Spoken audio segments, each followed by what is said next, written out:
Good afternoon everyone.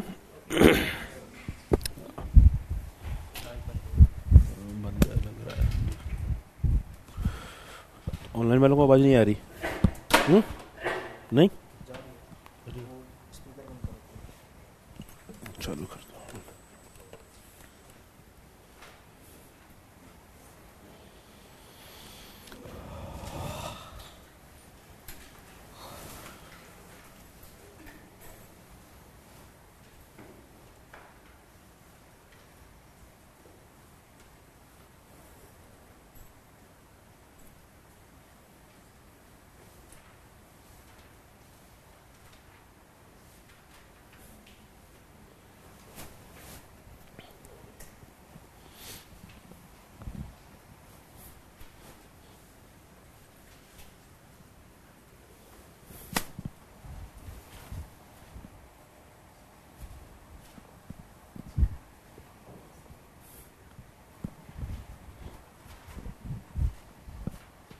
आवाज आ रही है ऑनलाइन वालों? आवाज आ रही है sir?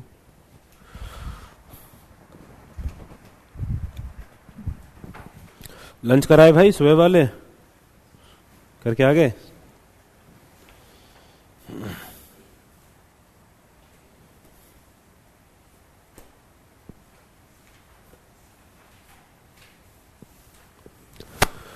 I think we will take one more class to finish. Tomorrow will be second last class of theory वाला part. So probably one more class to finish. Tuesday को शायद आपका सिलेबस पूरा हो जाएगा. And after that अभी 3 दिन की छुट्टी रहेगी आपको. Saturday Sunday Monday. Friday Sunday को वैसे ही नहीं होती क्लास. मंडे को भी नहीं होगी इस बार. Compulsory class I will take, मैंने बता दिया था आपको. तो सैटरडे संडे मंडे 3 दिन आप पूरा सिलेबस अपना रिवाइज कर लीजिएगा अच्छे से. Because we will starting with this answer writing वाला पार्ट. ठीक है. So there we will need कि आपको याद हो चीजें. गुड़गांव से कौन आते थे जो? अच्छा आप ही हो जो. ठीक है. सो अभी तक का पढ़ ली. क्या नाम है? ऑनलाइन देखते थे आप लाइव? अच्छा. सो जॉन लॉक समझ में आ गए आपको? कल कोई डाउट पूछ रहे थे, मैंने बोला था कि एनर्जी कम है, कल बताऊंगा. उनको समझ में आ गया? ऑनलाइन कोई डाउट पूछ रहे थे मुझसे, वो क्या डाउट था? कोई जॉन लॉक के ऊपर ही कुछ डाउट था. मैंने बोला था कि एनर्जी कम है, कल बताऊंगा. अगर आपको नहीं समझ में आया हो तो प्लीज लेट मी नो, मैं अभी दोबारा से समझा देता हूं.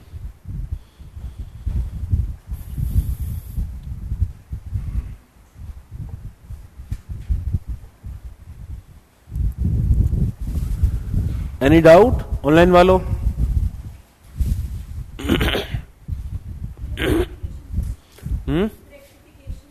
रेक्टिफिकेशन क्या होता है? रेक्टिफिकेशन का मतलब क्या होता है? To correct. तो अगर कोई गलतियां हुई हैं पास्ट में, तो उस गलती को दूर करने के लिए जो जस्टिस है वो रेक्टिफिकेटरी जस्टिस है. हाँ हाँ हाँ. पर्टिकुलर जस्टिस का सब पार्ट भी है वो.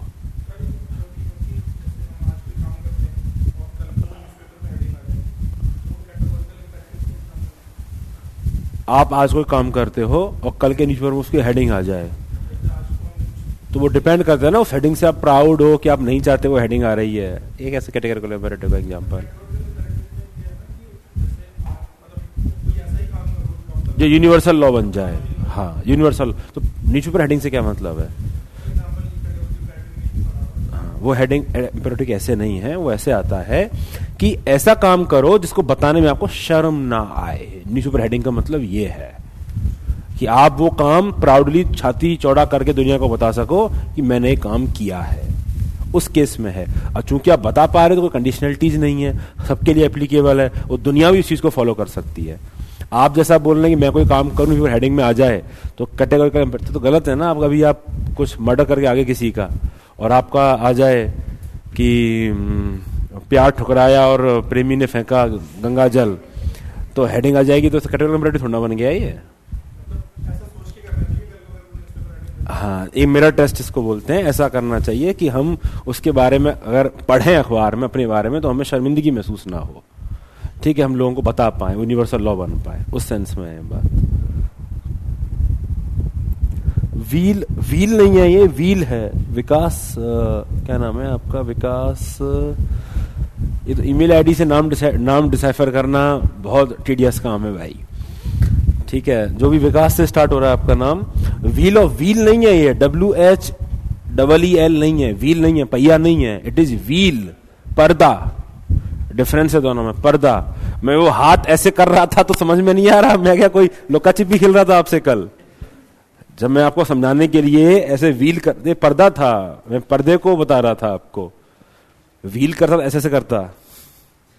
तो व्हील ऑफ इग्नोरेंस ये है कि सपोज, क्या नाम है आपका, विकास जी, सपोज आप हो यूपीएससी के चेयरमैन, है ना, और आपको लेट से कुछ ऑप्शनल डिसाइड करने हैं कि वो ही रहेंगे, बाकी हट जाएंगे। ठीक है, कुछ डिसाइड करने, लेट से कुछ ऐसा डिसाइड करना है आपको, और आपके जो सुपुत्र हैं उनके वो 4-5 साल से तैयारी कर रहे हैं और उनका ऑप्शनल बहुत अच्छा है। ठीक है, तो एक डिसीजन मेकिंग जब आप इस इंफॉर्मेशन की आड़ में करते हो कि आपके जो सुपुत्र हैं वो साइकोलॉजी में काफी अच्छे हैं, साइकोलॉजी उनका ऑप्शनल भी है, ठीक है, सो ये आपके जजमेंट को क्लाउड करेगा, ये आपके जजमेंट को इन्फ्लुएंस करेगा और बेसिकली आपको कॉन्फ्लिक्ट ऑफ इंटरेस्ट रहेगा, आप ऑब्जेक्टिवली नहीं सोच पाएंगे। इसीलिए जॉन रॉल बोलते हैं कि आदमी को अपने होने वाले फ्यूचर से ऑब्लिवियस होकर, मतलब उसको पता नहीं है फ्यूचर में मेरे इंटरेस्ट क्या है, उस व्हील में, उस पर्दे में डिसीजन मेकिंग करनी चाहिए ताकि वो डिसीजन मेकिंग को ऑब्जेक्टिवली कर सके। इसका एग्जाम्पल था व्हील ऑफ इग्नोरेंस, कि वो पर्दे में अगर हम बात करेंगे, विकास पर्दे की बात करेंगे तो ऑब्जेक्टिवली डिसीजन मेकिंग कर पाएंगे, क्योंकि हमें ही नहीं पता। जैसे मैं कास्ट सिस्टम का एग्जांपल दे रहा था कि अगर हमें कास्ट सिस्टम बनाना हो, हमें डिवीजन ऑफ लेबर बनाना हो, तो आई एम श्योर अगर आपको यह पता नहीं है कि आप लोअर कास्ट में पैदा होने वाले हो या हायर कास्ट में पैदा होने वाले हो, तो I am very very much sure आप कभी भी अनटचेबिलिटी को कास्ट सिस्टम का पार्ट नहीं बनाएंगे, क्योंकि आपको व्हील ऑफ इग्नोरेंस है, आपको पता ही नहीं है कि आप आगे चल के लोअर कास्ट में जा रहे हो कि हायर कास्ट में जा रहे हो। ठीक है, अगर आपको पता पड़ जाए कि आप हायर कास्ट में रहने वाले हो तो आप बोलोगे होना चाहिए, अनटचेबिलिटी भी होना चाहिए, उनको पढ़ने का मौका भी मत दो ताकि सारी नौकरियां मैं ही ले जाऊं। ठीक है, इस तरह की आप बात बोलेंगे। और अगर आप लोअर कास्ट के जाओगे तो भी आप उल्टा आर्ग्यू करोगे। आ रही बात समझ में? सो that is why he recommends wheel of ignorance. Clear हो गया विकास जी? क्लियर? आप वही वाले विकास हो जो मोदी जी लाने वाले थे 14 के बाद? आ तो गए विकास, आ गए ना। आगे चले विकास, समझ में आ गया आपको?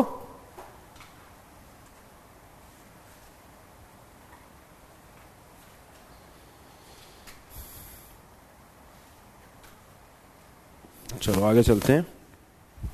कोनो रिप्लाई नहीं? ठीक है, सो अगला इंपॉर्टेंट है max weber.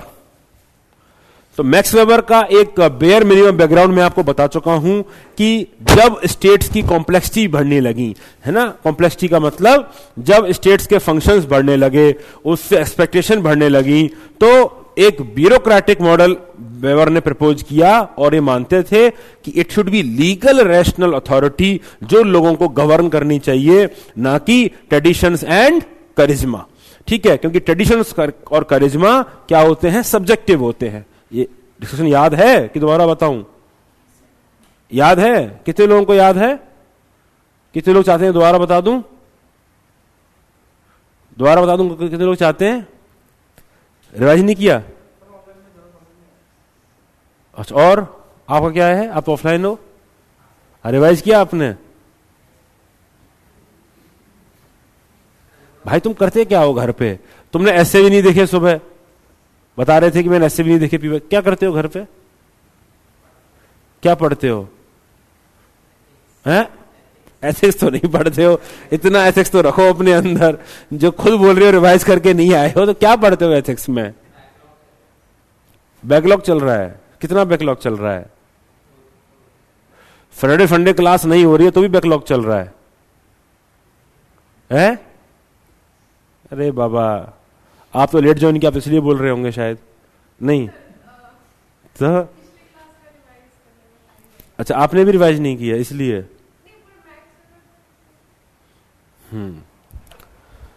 Please tell again. Sir हर बार जो नई क्लास स्टार्ट करो ना सब पुराना रिवाइज करा दिया करो एक बार, सबको आपको सब याद ही होगा तो आप भी करा दो ना। अरे नलायको, खुद से कुछ करोगे हैं? स्पून फीडिंग के लिए बस रहते हो। तो ऐसा था कि मैंने आपको एग्जांपल दिया था कि जो राजा महाराजा टाइप के लोग थे वो कैसे अपना प्रशासन चलाते थे, है ना, कैसे चलाते थे बताओ।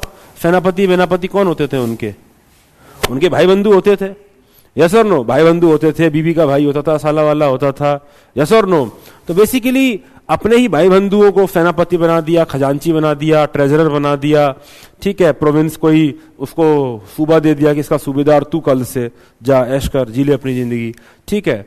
सो अब इस तरह का जब एडमिनिस्ट्रेशन चलता है या आप तो इस तरह का एडमिनिस्ट्रेशन कैसे चलेगा? उन ट्रेडिशंस पर चलेगा कि भैया चूंकि ये राजा का भैया है, चूंकि ये राजा का बेटा है, तो हमें मानना पड़ेगा कि राजा का बेटा राजा, हमें मानना पड़ेगा राजा का भैया सेनापति, उसने बनाया है, तो उन ट्रेडिशंस को हमें मानना पड़ेगा। जब ऐसा सिस्टम हम बनाते हैं तो क्या आपको लगता नहीं है कि बहुत ज्यादा रोल पर्सनल वैल्यूज का आ जाता है? अब वो सेनापति साहब अगर अच्छे हैं तो वो अपने हिसाब से काम करेंगे, और अगर वो ग्रीडी हैं, मकार हैं और थोड़े से अपने ऊपर ज्यादा केंद्रित हैं तो और अलग तरीके से काम करेंगे, यस और नो। और आपके पास, जनता के पास कोई चारा भी नहीं है कि वो अकाउंटेबल होल्ड कर सके, यस और नो। तो मैक्स वेबर ने सजेस्ट किया कि भाई ये इमोशंस पे चलने वाले लोग, ये जो अपनी पर्सनल प्रेफरेंसेस पे चलने वाले लोग, ये नहीं चलेंगे एडमिनिस्ट्रेशन में। क्योंकि एडमिनिस्ट्रेशन का मतलब होता है कि जो पॉलिसी हमने बना दी राजा ने, उसको एग्जीक्यूट करना, ठीक है। उस समय पॉलिटिक्स एडमिनिस्ट्रेशन डायकोटोमी की बात होती थी। इसका मतलब यह होता है कि जो पॉलिसी बनाने का काम है वो किसका है? पॉलिटिशियंस का है, और जो एग्जीक्यूशन का काम है, उन पॉलिसीज को एग्जीक्यूट करने का काम है, वो किसका है? ब्यूरोक्रेसी का काम है, ठीक है। तो वो ये मानते थे कि जो ब्यूरोक्रेसी है उसका फंक्शन बस एक ही है कि उसको उन पॉलिसीज को बेस्ट एफिशिएंसी के संग एग्जीक्यूट करना है, ठीक है। और इसके लिए उन्होंने बोला कि आपको ना इमोशन के बेसिस पे डिसीजन मेकिंग नहीं करनी चाहिए, आपको वैल्यू न्यूट्रल डिसीजन मेकिंग करनी चाहिए। वैल्यू न्यूट्रल का मतलब जो चीज लॉज, रूल्स एंड रेगुलेशन पर आधारित हो। आपको ट्रेडिशंस की अथॉरिटी नहीं माननी चाहिए, आपको जो अथॉरिटी माननी चाहिए वो माननी चाहिए लॉ की, क्योंकि लॉ सबके लिए बराबर है, ये रूल्स एंड रेगुलेशंस सबके लिए बराबर हैं। And That is how he came up with this idea of his bureaucratic model कि भैया कोई भी ऑर्गेनाइजेशन है उसको अगर आपको चलाना है एफिशिएंटली तो कम से कम ये कैरेक्टरिस्टिक उसमें होनी चाहिए। अब हम जब इन कैरेक्टरिस्टिक को पहले देख लेते हैं फिर आगे बात करें। वो क्या बोला कि जो मैनेजर्स हैं, मैनेजर्स का मतलब ब्यूरोक्रेट्स, ये जो ब्यूरोक्रेट्स हैं they are career professionals, they are not the owners of the unit they manage. आपको समझ में आ रहा है वो क्या कह रहा है कि आप एक करियर के हिसाब से आए हैं। तो अगर आप सेनापति नियुक्त हुए हैं तो जो सेनापति के जो अंदर, अब सेनापति के अंदर सारे शस्त्र आ रहे हैं, सारे परमाणु बम सेनापति देख रहा है कैसे परमाणु बम चलाने, कैसे ये घुड़सवार यूज करने। तो जो घुड़सवार हैं, ये जो अस्त्र शस्त्र हैं, ये आपके पर्सनल नहीं है कि थोड़ा सा न्यूक्लियर बम निकाल के घर ले गया, बीबी फेंक दिया, ठीक है। तो ये जो अस्त्र शस्त्र हैं ये आपके पर्सनल यूज के लिए नहीं है, आप ओनर्स नहीं हो। तो आपको इस चीज का नहीं सोचना है प्रॉफिट लॉस, इससे आपका मतलब है एग्जीक्यूशन, आपको तो खाली मैनेज करना है। जैसे ये डिस्ट्रिक्ट मजिस्ट्रेट हो, आप डीएम बन जाओगे आप, है ना, तो आपके डीएम में तो करोड़ों रुपए आएंगे, है ना। आपको पता है इसका जिला पंचायत का 800, 900, 1000 करोड़ का बजट होता है खाली एक दो चीजों का ही, ठीक है। तो ओवरऑल बजट, आप इतना सारे बजट को आप लेके बैठे हो, आप करोड़पति हो क्या? आप कौन हो? You are mere the manager of those resources. Those resources do not belong to you. जिस बंगले में आप रह रहे हो ऐसा थोड़ा ना कि वो पट्टा आपका है, ऐसा थोड़ा ना है क्या? ऐसा नहीं है ना, वो पट्टा आपका तो नहीं है, तो आप खाली वहां पर रह रहे हो। तो उसने यही बोला कि सेनापति वेनापति है ना, ये क्या मानने लग गए थे खजांची साहब कि ये तो भैया हमारी खुद की पर्सनल जागीर है। बोला ये ऐसा कुछ भी नहीं है, you are simply here to manage thing, these units do not belong to you. आप तो केवल मैनेजर हो और करियर प्रोफेशनल हो। करियर प्रोफेशनल्स क्या होते हैं? जो ओनर्स होते हैं। जैसे ओनर्स कौन होते हैं? ओनर्स होते हैं कि भैया मैंने कोई बिजनेस चलाया तो उसका प्रॉफिट लॉस की चिंता किसको होगी? ओनर्स को होगी, यस और नो। अब गूगल जिनकी होगी, है ना, जो शेयर होल्डर्स गूगल के होंगे, है ना, तो उनको चिंता होगी कि भैया हमको प्रॉफिट आ रहा है, लॉस आ रहा है। जो गूगल में काम करने वाले लोग हैं उनको थोड़ी ना प्रॉफिट लॉस की चिंता होती है क्या? इवन तो वो करोड़ों का पैकेज ले रहे होंगे होने को तो, बट वो थोड़ा चिंता करने बैठे हैं कि प्रॉफिट में जा रही कंपनी लॉस में जा रही है। अरे मेरी बात समझ, because they are simply managers. उनको तो पता है कि मेरा जो करियर प्रोग्रेशन है, मैं पहले क्या हो रहा है, मेरा जो करियर प्रोग्रेशन है वो पहले सॉफ्टवेयर इंजीनियर है, फिर सीनियर डेवलपर है, फिर फलाना है, फिर ढमकाना है। मैं तो बस करियर प्रोफेशनल की तरह यहां पे आया हूं, मैं कोई ओनर नहीं हूं। तो यही बात वेबर समझाने लगे कि आप जो भी ब्यूरोक्रेट्स होंगे, they will be career professionals, वो करियर मैनेजर्स होंगे, they will not be the owners. क्योंकि ये गलतफहमी लोगों को हो जाती थी, उनको ओनर समझने लगते थे। ओनर समझने लगते हो तो गड़बड़ होती है, क्योंकि आप हो नहीं ओनर। पहली बात समझ में आ गई। दूसरी बात थी इम्पर्सनैलिटी। मुझे कोई फर्क नहीं पड़ता कि आप रूल्स इंप्लीमेंट कर रहे हो, कि आप मनरेगा इंप्लीमेंट कर रहे हो, कि आप कर रही हो, मुझे फर्क नहीं पड़ता। क्योंकि मेरे लिए सिंपल एक काम है कि मनरेगा के जो बेनिफिट्स हैं वो मुझे जनता को देने हैं, किन आधार पर देने, ये मुझे ऑब्जेक्टिवली पता है। ये मुझे पता है कि आपके घर में एक को देना है, वो जो रूल्स हैं रूल्स लिखे हुए हैं, है ना, और 60% से ज्यादा 60% मशीन लेबर नहीं होता, जो भी उसका गाइडलाइंस है, यस और नो, इतना पैसा आपको देना है, इस तरह काम में इन्वॉल्व करना है। मेरे लिए बस ये इंपॉर्टेंट, मेरा कोई पर्सनल इंटरेस्ट नहीं है। अगर मुझे किसी को डांट भी लगानी पड़े, किसी को जेल भी भेजना पड़े, तो मैं इसलिए नहीं भेज रहा हूं क्योंकि मेरे कोई पर्सनल दुश्मन नहीं है। I am impersonal. बेसिकली इनका पर्पज ये था कि whatever decision making that you are going to make should be impersonal, this should not be influenced by the emotions and values of yours. आ रही मेरी बात समझ में? जो सेनापति मेरा तो भैया है, मेरे भैया का साम्राज्य है। अरे भैया भैया कुछ नहीं है, तुम खाली मैनेज करने आए हो। आपका डिसीजन मेकिंग ऑब्जेक्टिव होना चाहिए। तो इनका कहना यह था कि your decision making should be impersonal, uniform application of rules and regulations, not according to personalities. क्योंकि अगर मैंने पर्सनैलिटी पे छोड़ दिया कि यार ये जो मनरेगा है तुम देख लो अपने हिसाब से कैसे चलाओगे, तो हो सकता है बासु जी का दिल थोड़ा कोमल हो, है ना, तो बासु जी वास्तव में अच्छे अच्छे लोगों को जिनको जरूरत है उन्हीं को बासु जी मनरेगा दें। लेकिन चूंकि मैंने उस सिस्टम ही ऐसा बना रखा है कि it is dependent on the personality, फिर ये भाई साहब आए अगले साल बासु जी की जगह पे, इनका दिल उतना कोमल नहीं है, इनका दिल अपने भाई के लिए ज्यादा कोमल है। तो बोलेंगे कि भाई ऐसा कर, तू ही मनरेगा के फंड पूरे रख ले, काम मैं मशीन से करवा दूंगा। अब मेरा डिफरेंस समझ में आ रहा है? So when we create a system that is dependent on personalities, उससे परेशानी आती है, उससे यूनिफॉर्मिटी नहीं आती, उससे एफिशिएंसी नहीं आती, because we are so much dependent on the personalities. तो इन्होंने इसलिए बोला bureaucrat should be impersonal, they should be value neutral, खुद का कोई इमोशंस नहीं होना चाहिए। तीसरा, they should be formal rules and regulation, जिनके हिसाब से हमको चलना चाहिए। मन की बात नहीं चलेगी, आपको फॉर्मल, बेसिकली फाइल्स में जो रूल्स एंड रेगुलेशंस हैं वो सभी के लिए यूनिफॉर्म है, वैसे ही एप्लीकेबल है। मनरेगा आपके डिस्ट्रिक्ट में भी वैसे ही चल रहा होगा, आपके में वैसे चलोगे, दोनों के लिए रूल्स सेम है। यूपीएससी रिक्रूटमेंट करा रही है तो सेम रूल्स एंड रेगुलेशन सबके लिए हैं। तो रूल्स एंड रेगुलेशन जो हैं उसके हिसाब से गवर्नमेंट चलेगी।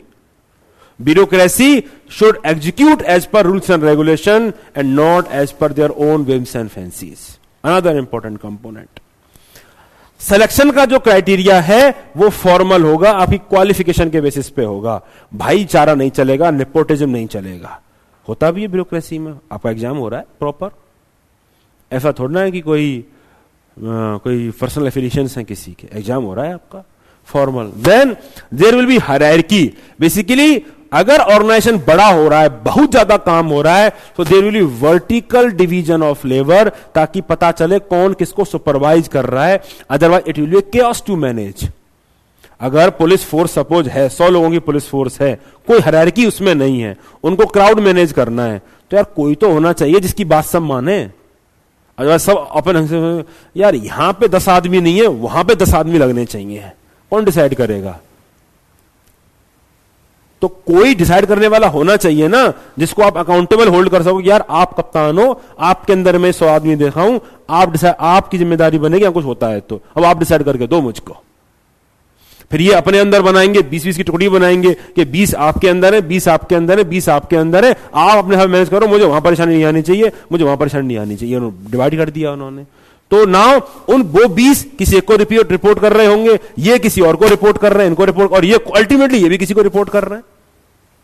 So that create a system of monitoring and accountability, and vertically also it divides the labor. कि आपका काम अब मैनेजमेंट का है कि आपके जो 4 लोग हैं वो कैसे, आप एसपी हो तो डीएसपी कैसा मैनेज करके दे रहे हैं, डीएसपी हो तो इंस्पेक्टर कैसे मैनेज करके दे रहे हैं, इंस्पेक्टर हो तो कांस्टेबल कैसे काम कर रहे हैं आपके नीचे। तो your work is accordingly defined. Similarly, there should not just be vertical division but also horizontal division also. कि पुलिस वाला काम ये एसपी साहब करेंगे, रेवेन्यू वाला काम ये कलेक्टर साहब करेंगे, इसको बोलेंगे हॉरिजॉन्टल डिवीजन ऑफ लेबर, ताकि जो कोई अपना काम कर रहा है उसमें स्पेशलाइजेशन कर सके, उसमें उसकी प्रोफिशिएंसी बढ़ सके। So job should be broken down into simple and routine and well defined task, ताकि डिवीजन ऑफ लेबर प्रमोट हो, स्पेशलाइजेशन प्रमोट हो, इससे एफिशिएंसी बढ़ेगी। अब मुझे यह बताइए, क्या दुनिया में एक भी ऐसा बड़ा ऑर्गेनाइजेशन है जो इस सेटअप को फॉलो नहीं कर रहा है?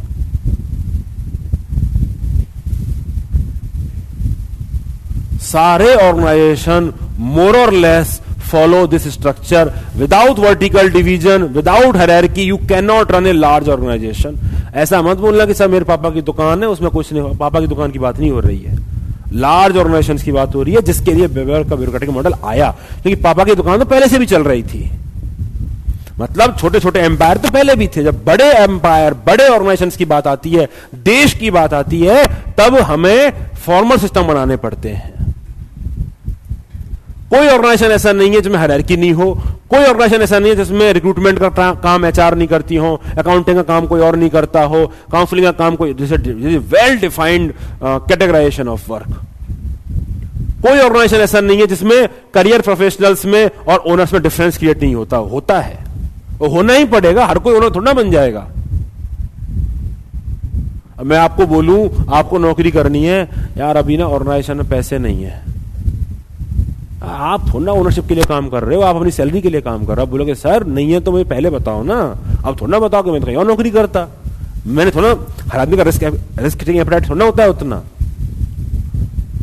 सिमिलरली रूल्स एंड रेगुलेशन के बिना भी काम नहीं होता है। There has to be some rules, कुछ तो क्राइटेरिया फॉलो होगा, मन से थोड़ा चलेंगी चीजें जब ऑर्गेनाइजेशन बड़े होने लगते हैं। आ रही मेरी बात समझ में? सो बेवर का ब्यूरोक्रेटिक मॉडल आज भी फॉलो होता है और यही बताता है कि कैसे बेवेरियन जो मॉडल है, बेवेरियन मॉडल है, वो आज भी कैसे रेलेवेंट है।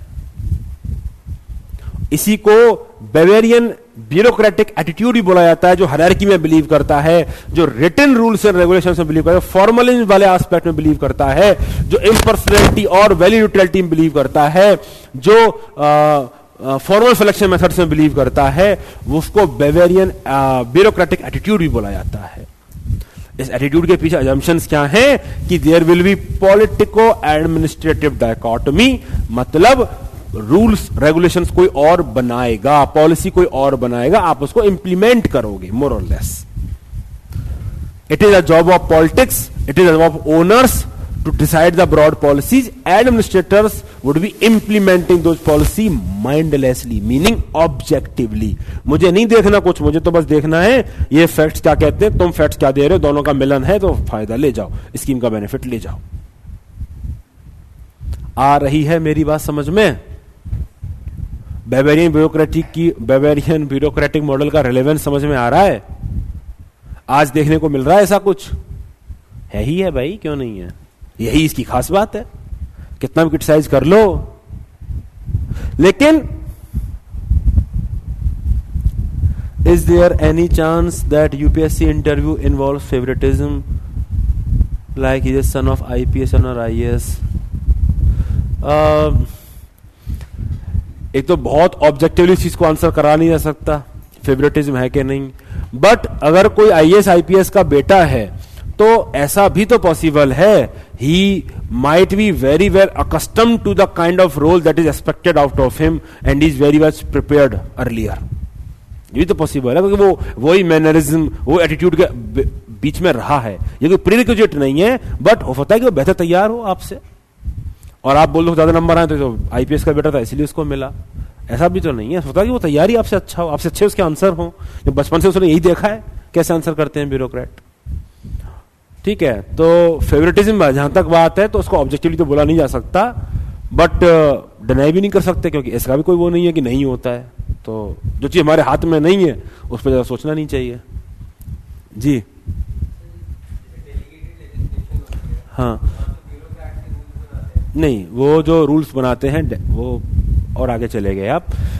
डेलीगेटेड लेजिस्लेशन जो है वो एक ब्रॉड लीगल फ्रेमवर्क में ही बनता है, वो किसी लॉ के तहत ही बनेगा. तो पॉलिसी तो बन गई ना ब्रॉड लेवल पे, तो वो पॉलिसी बनाइए किसी और ऐसे. भाई उसका क्रिटिसिज्म भी है डायकोटोमी का कि एडमिनिस्ट्रेटर का रोल होता है पॉलिसी बनाने में. मैं इसके जंक्शन की बात कर रहा हूं. आप आगे आज क्यों आ गए? इसने जब बोला, इसने उस कॉन्टेक्स्ट में बोला कि देयर शुड बी डायकोटोमी. कोई वैल्यू सिस्टम होता ही नहीं है. वैल्यू सिस्टम का काम है पॉलिटिक्स का. वो देखेंगी कि मुझे कौन सी पॉलिसी बनानी है, कौन सी वैल्यूज रिपोर्ट करनी है, सोशलिज्म की करनी है, राइट विंग की करनी है, लेफ्ट विंग की करनी है. वो देखो, तुम्हारा काम नहीं, तुम्हारा काम इंप्लीमेंटेशन है. ये उस जमाने की बात कर रहा हूं मैं. कैरियर प्रोफेशनल्स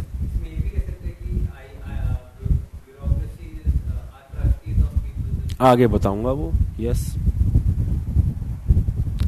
सर, सरकारी पैसे किसके अकाउंट में आते हैं?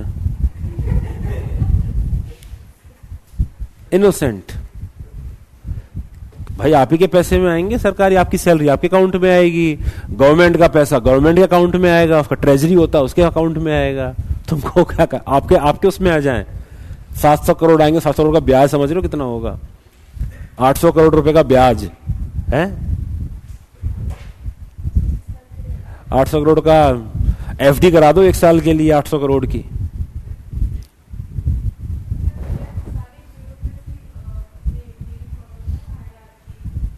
ये मॉडल है. ये ब्यूरोक्रेसी केवल पब्लिक ऑर्गेनाइजेशन के लिए नहीं है, प्राइवेट ऑर्गेनाइजेशन के लिए भी है, क्योंकि यही मॉडल ही है ऑर्गेनाइजेशन चलाने का. हाँ, टेररिस्ट ऑर्गेनाइजेशन अगर बड़े बन रहे हैं तो भी वही है. ऑर्गेनाइजेशन ऐसे ही चलता है. ये ऑर्गेनाइजेशन की थ्योरी है. एफिशिएंसी इंक्रीज करने का तरीका ही यही है. वन ऑफ द तरीका ये है. ओल्ड तरीका ये, नया तरीका और बनने लगे बाद में, वो पवेड हो जाएगा, वहां नहीं जाएंगे हम, बट वन ऑफ द तरीका ये है. Can Bavarian model be categorically implemented in welfare state? It is being implemented, but इसके कुछ लिमिटेशंस हैं, वो हम डिस्कस करेंगे. फिलहाल ये समझ में आया कि नहीं आया ये बताओ.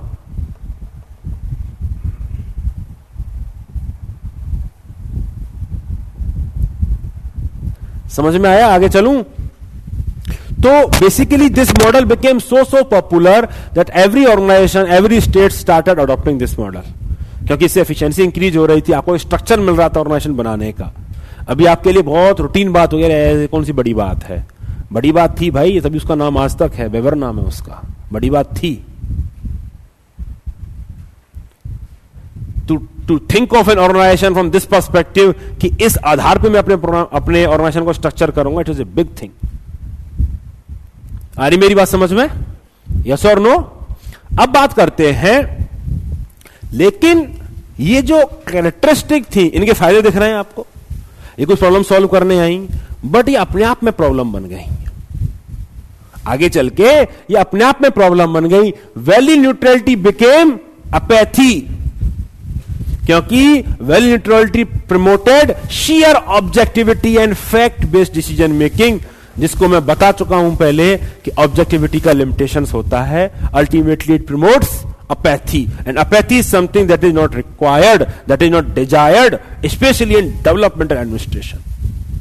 It promoted closed system, मतलब ब्यूरोक्रेसी ही जो है वही बस इंप्लीमेंट करेगी policy. Is it possible that bureaucracy alone can implement and monitor and do all the evaluation of policy making?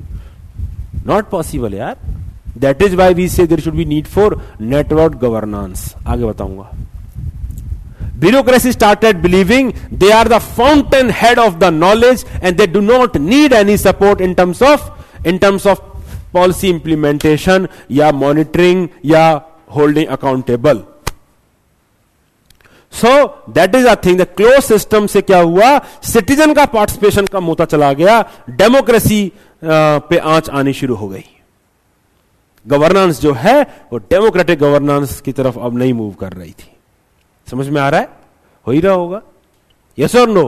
Another important is it promoted red tapeism and formalism because too much focus was there on rules and regulation. तो until आप file में लग के move नहीं कराओगे, ऊपर से approval नहीं आएगा, तब तक एक वो नहीं हिल सकता, पत्ता नहीं हिला सकते आप. So it led to the red tapeism and ultimately extortionist corruption. क्योंकि फाइल मूव करने के लिए आपको पैसा फिर देना पड़ेगा. Another important limitations. Then hierarchy. Hierarchy was so much ingrained in the system कि जो ऑफिसर सीनियर होते चले जाते हैं वो अपने आप को खुदा होने समझने लग जाते हैं, और जो जूनियर्स हैं उनको वो बहुत इल ट्रीट करते हैं. तो टीम वाली भावना तो खत्म ही हो जाती है, और जो जूनियर्स होते हैं they feel very bad about themselves and the team. कई बार मार भी देते हैं सीनियर्स को. मैंने दिखाया ना, गोली मार दी सीआरपीएफ वाले कांस्टेबल ने. Hierarchy. If it is too much, आप देखो पुलिस ऑर्गेनाइजेशंस और मिलिट्री ऑर्गेनाइजेशंस में आप स्पेशली देखिए हायरार्की कैसे फॉलो कराया था. Seniors at times exploits their juniors. Exploit is the word. किसी के हैं अंकल आंटी कोई पुलिस में मिलिट्री में कोई नहीं है किसी का, कोई पापा मम, या आप उनसे पूछेगा, देखा भी होगा आपने, भगा देते हैं ऐसे ही. कुछ आएगा ऊपर नीचे कर दिया, जाओ 10 राउंड मार के आओ ग्राउंड के, मुर्गा बन जाओ. इतना स्टीप हायरार्की, और जितना ऊपर हो गया हायरार्की में उतना आपको खुदा समझोगे अपने आप को. आप भी समझोगे, डीएम बीएम बन के आप भी समझोगे. बोलेंगे सब कल कि सर यूपी बिहार का कलेक्टर बनेंगे, केरला का कलेक्टर नहीं बनेंगे. ये भोकाली, यही तो भोकाली और क्या है. हायरार्की है वहां पर. कलेक्टर का मतलब क्या, आप डिस्ट्रिक्ट में सबसे ऊपर हो. ठीक है. Then division of labor also creates problem because of the coordination. Because अगर हम किसी चीज को बहुत ज्यादा डिवाइड कर देते हैं तो आपस में कोऑर्डिनेशन कैसे कराओगे, उनकी अकाउंटेबिलिटी कैसे होल्ड करोगे. And more importantly this coordination become so much a problem कि लोग सिलोज में काम करने लगते हैं. लेटस से एक इंपॉर्टेंट चीज है न्यूट्रिशन, और न्यूट्रिशन अचीव करने के लिए आपने उसको डिवाइड कर दिया कि भैया पॉवर्टी एलिवेशन प्रोग्राम भी हमको करने पड़ेंगे, सैनिटेशन भी हमको करना पड़ेगा, पीडीएस भी हमको देना पड़ेगा, गर्ल्स एजुकेशन को भी हमको प्रमोट करना पड़ेगा, एटसेट्रा एटसेट्रा. अब आपने जब काम डिवाइड, पीडीएस वाले का कोई मतलब नहीं है सैनिटेशन वाले से, नो कोऑर्डिनेशन, ना अकाउंटेबिलिटी होल्ड कर पाओगे, क्योंकि ओवरऑल तो न्यूट्रिशन खत्म हो रहा है. अब वो इसकी वजह से हो रहा है, इसकी वजह से हो रहा है, इसकी वजह से हो रहा है, ये मैनेज करने में आफत आ जाती है. So this, if there is too much of work division, it leads to the problem of coordination, or at times people become so obsessed with their own targets that they lose sight of overall objective. For example environment ministry अगर यही सोच के बैठ जाए कि यार मतलब मुझे तो फॉरेस्ट बचाने हैं किसी भी कीमत पर, मेरा तो मूल्यांकन ऐसे ही होगा, तो बेसिकली जो उसका काम था उसने बहुत नैरो परसीव कर लिया. Now what will this ministry do, it will stone wall any developmental effort. It will stone wall any developmental effort. क्यों? क्योंकि उसने नैरोली परसीव किया हुआ है कि मेरा जजमेंट तो बस फॉरेस्ट है, क्योंकि उसको ओवरऑल देखना चाहिए, केवल फॉरेस्ट बचाना नहीं है, सस्टेनेबल डेवलपमेंट है आपका ऑब्जेक्टिव, तो आपको डेवलपमेंट भी इंश्योर करवाना है. तो कई बार हम नैरो देखते हैं तो ये लड़ाइयां शुरू हो जाती हैं. पुलिस का ज्यूरिडिक्शन अगर आपने देखा होगा, कई लोग जाते हैं, महिलाओं का जैसे केस होता था कि भाई कोई अनफॉर्चुनेट घटना हो गई, रेप वगैरह हो गया, सेक्सुअल हरासमेंट हो गया, वो जाते थे पुलिस, हमारे जुडिशन में नहीं है वहां जाओ, हमारे में नहीं है वहां जाओ, भगाते रहते थे उसको. अरे आप बता सकते हो ना किसके पास एक्चुअल में जाना है, वहीं भेजो, नहीं तो खुद कर लो, खुद भेज दो, हेल्प करो.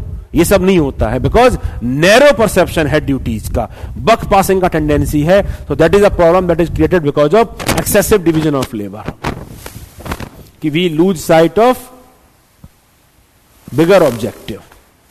Ultimately what we need is developmental administration. इसको मैं आगे बता दूंगा, जॉब एनरिचमेंट को वर्क कल्चर में आएगा ये. What we need is developmental administration. Developmental administration bureaucratic attitude is more focuses on status quoism, कि मुझे खाली पॉलिसीज को इंप्लीमेंट करना है. Developmental orientation focuses on socio economic change, कि मुझे चेंज लाना है. Bureaucracy becomes goal oriented rather than simply कि मुझे खास पॉलिसी बस इंप्लीमेंट करनी है. तो दोनों में डिफरेंस है, क्योंकि अब वो पॉलिसी बनाने में भी योगदान देगा, पॉलिसी को अगर चेंज भी करना पड़े तो उसमें भी वो प्रयास करेगा. टाइम ओरिएंटेशन, कोई टाइम फ्रेमवर्क रखेगा अपने लिए कि मुझे पॉलिसी कब तक अचीव करना है, पॉवर्टी कब तक है, एफडीजी गोल कब तक है. इनोवेशन का प्रयास करेगा rather than simply implementing rules mindlessly. Objectivity का लिमिटेशन था ना ये, अगर ऑब्जेक्टिविटी को बहुत ज्यादा नैरोली फोकस करेंगे तो it will curtail your innovation. Then ultimately goal orientation है क्लाइंट ओरिएंटेशन. क्लाइंट का मतलब आप देखेंगे कि जो सिटीजन्स हैं उनका सेटिस्फेक्शन बैरोमीटर है आपका, कि आप अच्छा कर रहे हैं खराब कर रहे हैं. अभी तो बेबेरियन मॉडल में तो सिटीजन से तो कोई मतलब ही नहीं है, आपको तो काम करके दे देना है, वो सेटिस्फाई हो रहा है नहीं हो रहा अलग बात है. मैंने आपको डोमिनोज वाला एग्जांपल दिया कि डोमिनोज का पिज्जा खाने जब जाते हो और पिज्जा पसंद नहीं आता तो वापस कर देता है. सेटिस्फेक्शन कितना बड़ा इंपॉर्टेंट है उनके लिए, client satisfaction.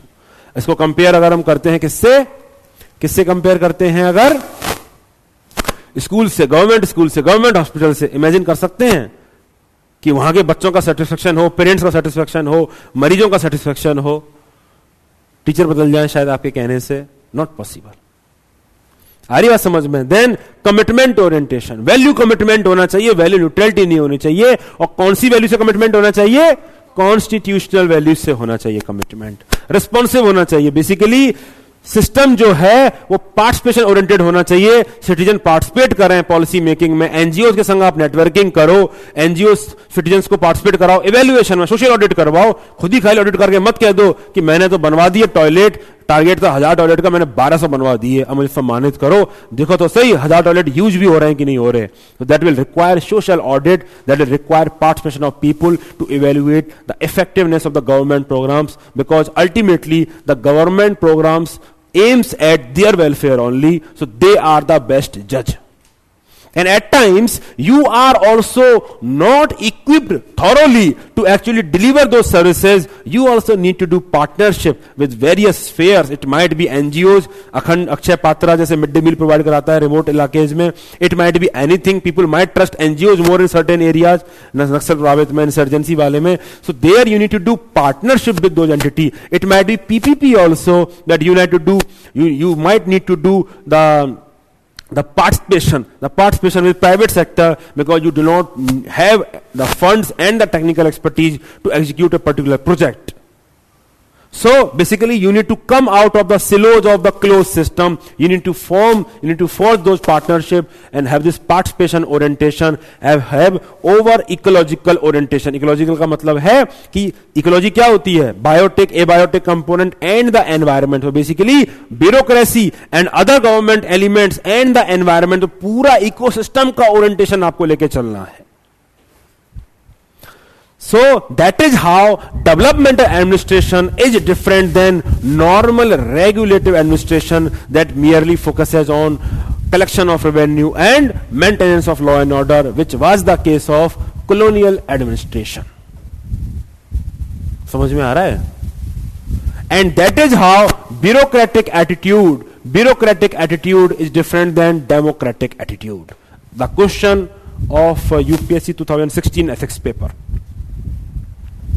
A bureaucratic attitude mostly focuses on formalism, hierarchy, regulative aspect, close orientation, value neutrality. On the other hand, development and administration focuses on this. Question was, if I just ask you, do you think the bureaucratic attitude has led to the India's downfall? Yes or no? Yes or no? Qualified yes. Yes, to some extent. To some extent, yes, but there has been benefit also. You talk about the benefit, जो मैंने starting में बोले, भाई bureaucracy only that has ensured India is the largest functioning democracy. Election timely करा रहे हैं, mostly fairly करा रहे हैं, तो ये बहुत बड़ा achievement है. आ रही मेरी बात समझ में? पल्स पोलियो खत्म कर दिया, अचीवमेंट है. इसी सिस्टम ने डिलीवर किया है. तो ऐसा नहीं करना है अपने आंसर में नेगेटिव नेगेटिव नेगेटिव नेगेटिव लिखते चले गए, otherwise your copy will be send to Naxal headquarter for the induction. ये तो बहुत क्रिटिक है, ये जेएनयू का तो नहीं है, पाकिस्तानी भेजा आपको भेजा जा सकता है आज के माहौल में पाकिस्तान। Am I clear? चलो नोट डाउन कर लो आगे। ये क्या हो रहा है भाई, ये लाल लाल क्यों हो रहा है?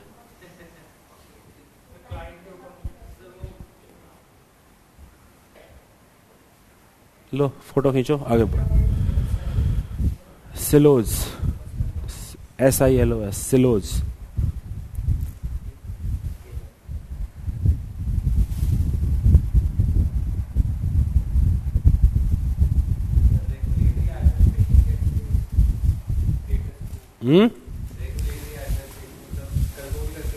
रेगुलेटरी एडमिनिस्ट्रेशन का मतलब होता है जो रेगुलेटिव एस्पेक्ट फोकस करते हैं, जैसे लॉ एंड ऑर्डर का मेंटेन करना, रेवेन्यू, जो बेयर मिनिमम काम होता है, इनोवेशन नहीं करता। जैसे कुलरी ब्यूरोक्रेसी थी, उसका फोकस क्या था कि विद्रोह ना हो और अंग्रेजी सरकार को उसका रेवेन्यू पहुंच जाए।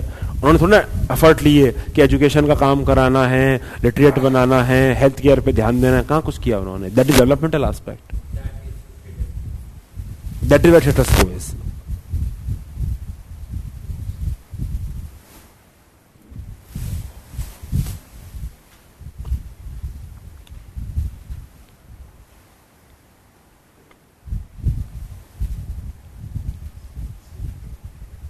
यार आपका फोन स्लो है कि आप स्लो हो?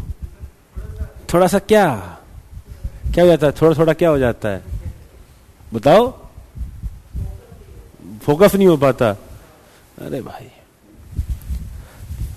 अरे तुम्हारा नाम क्या है?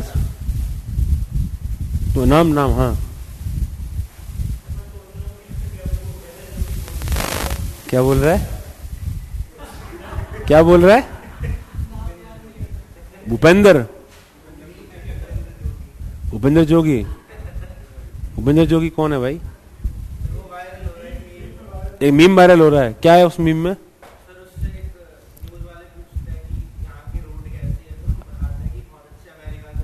हाँ हाँ,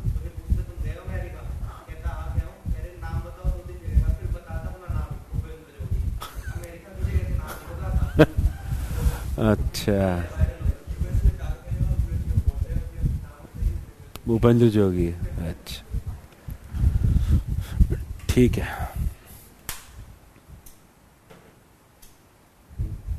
हो गया, ठीक है। सो हमने देखा तो एडमिनिस्ट्रेटिव एथिक्स में what is right to do, perhaps to follow hierarchy, perhaps to ensure vertical division of labour, है ना, perhaps to ensure impersonal decision making, इसके हिसाब से, इन थिंकर के हिसाब से। मोरालिटी, ब्यूरोक्रेटिक मोरालिटी बता रहा हूं मैं, ट्रेडिशनल ब्यूरोक्रेटिक मोरालिटी, कि वो कैसे डिसीजन मेकिंग लेते थे, उनके लिए क्या सही और क्या गलत था। समझ में आ रहा है अब? यस और no? Now another important school of thought is rights, that हमको वो एक्शन लेना चाहिए जो लोगों के राइट्स प्रमोट करे।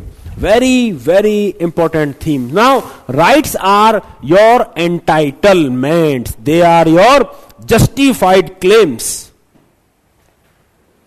Entitlements, rights are your entitlements, rights are your entitlements, जिसको आप अपना हक मानते हैं। ठीक है, तो there two types of rights, one is natural rights, जिसको माना जाता है कि जस्ट बिकॉज आप पैदा हो गए हो तो सर्टेन राइट्स तो आपके हैं। Those rights are not dependent on any other social or government entity to recognize.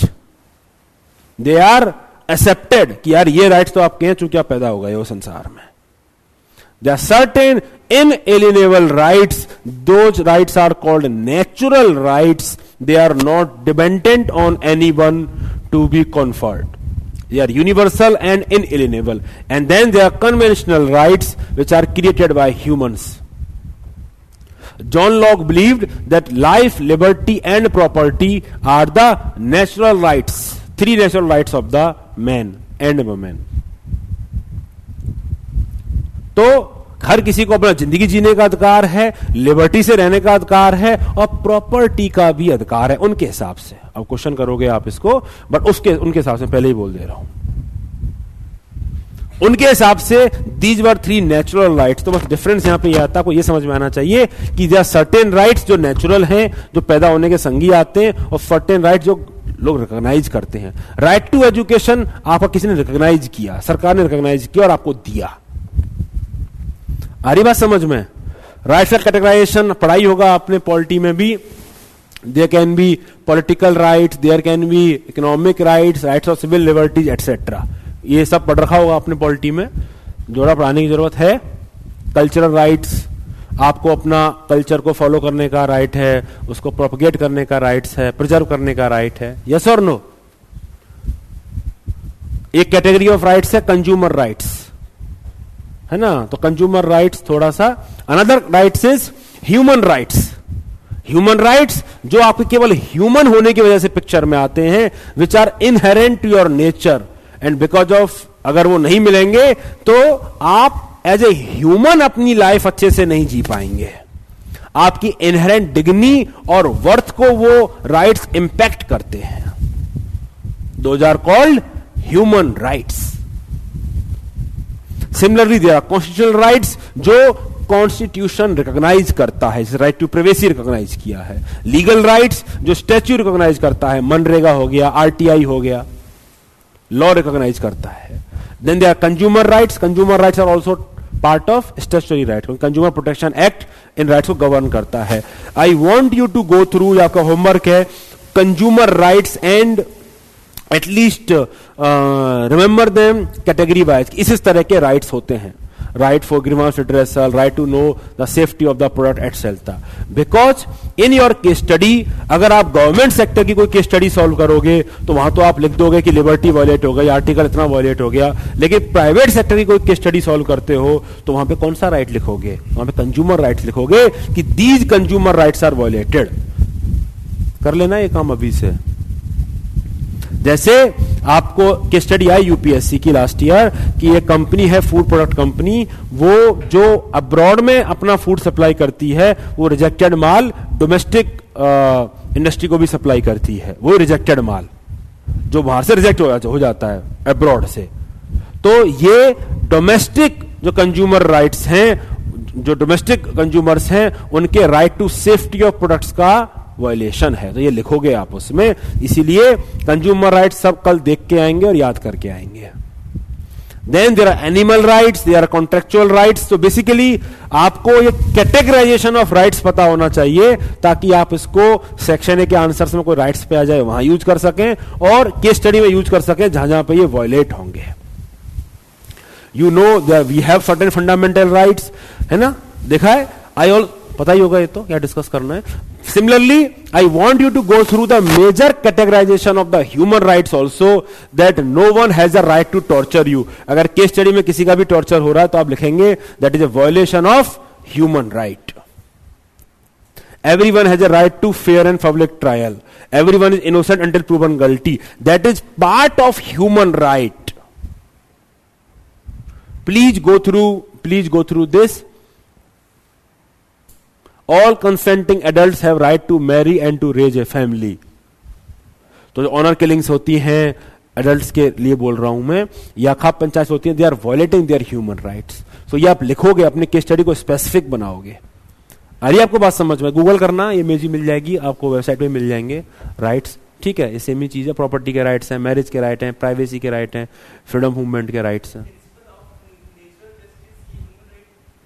उसी का तो उसको डिफाइन कर दिया, तोड़ दिया ना उसने। उसमें प्रिंसिपल ऑफ नेचुरल जस्टिस तो बहुत बड़ा टर्म है, तो इसी को तोड़ दिया डिफरेंट। वो जस्टिस का मतलब मायने क्या है, क्या मायने हैं उसके आपके लिए, उसको तोड़ के लिखा उसने कि पब्लिक ट्रायल है, प्रूवन गिल्टी, मतलब इनोसेंट अंटिल प्रूवन गिल्टी, ऐसे। आगे आपके बात समझ में? ठीक है। सिमिलरली अब बताया मैंने, जॉन लॉक मानते हैं कि we have 3 natural human rights, liberty, life, liberty and property. ठीक है, पढ़ लीजिए एक बार। ये उतना इंपॉर्टेंट नहीं है जितना आगे की बात इंपॉर्टेंट है जो मैं पढ़ाना चाह रहा हूं जॉन लॉक की।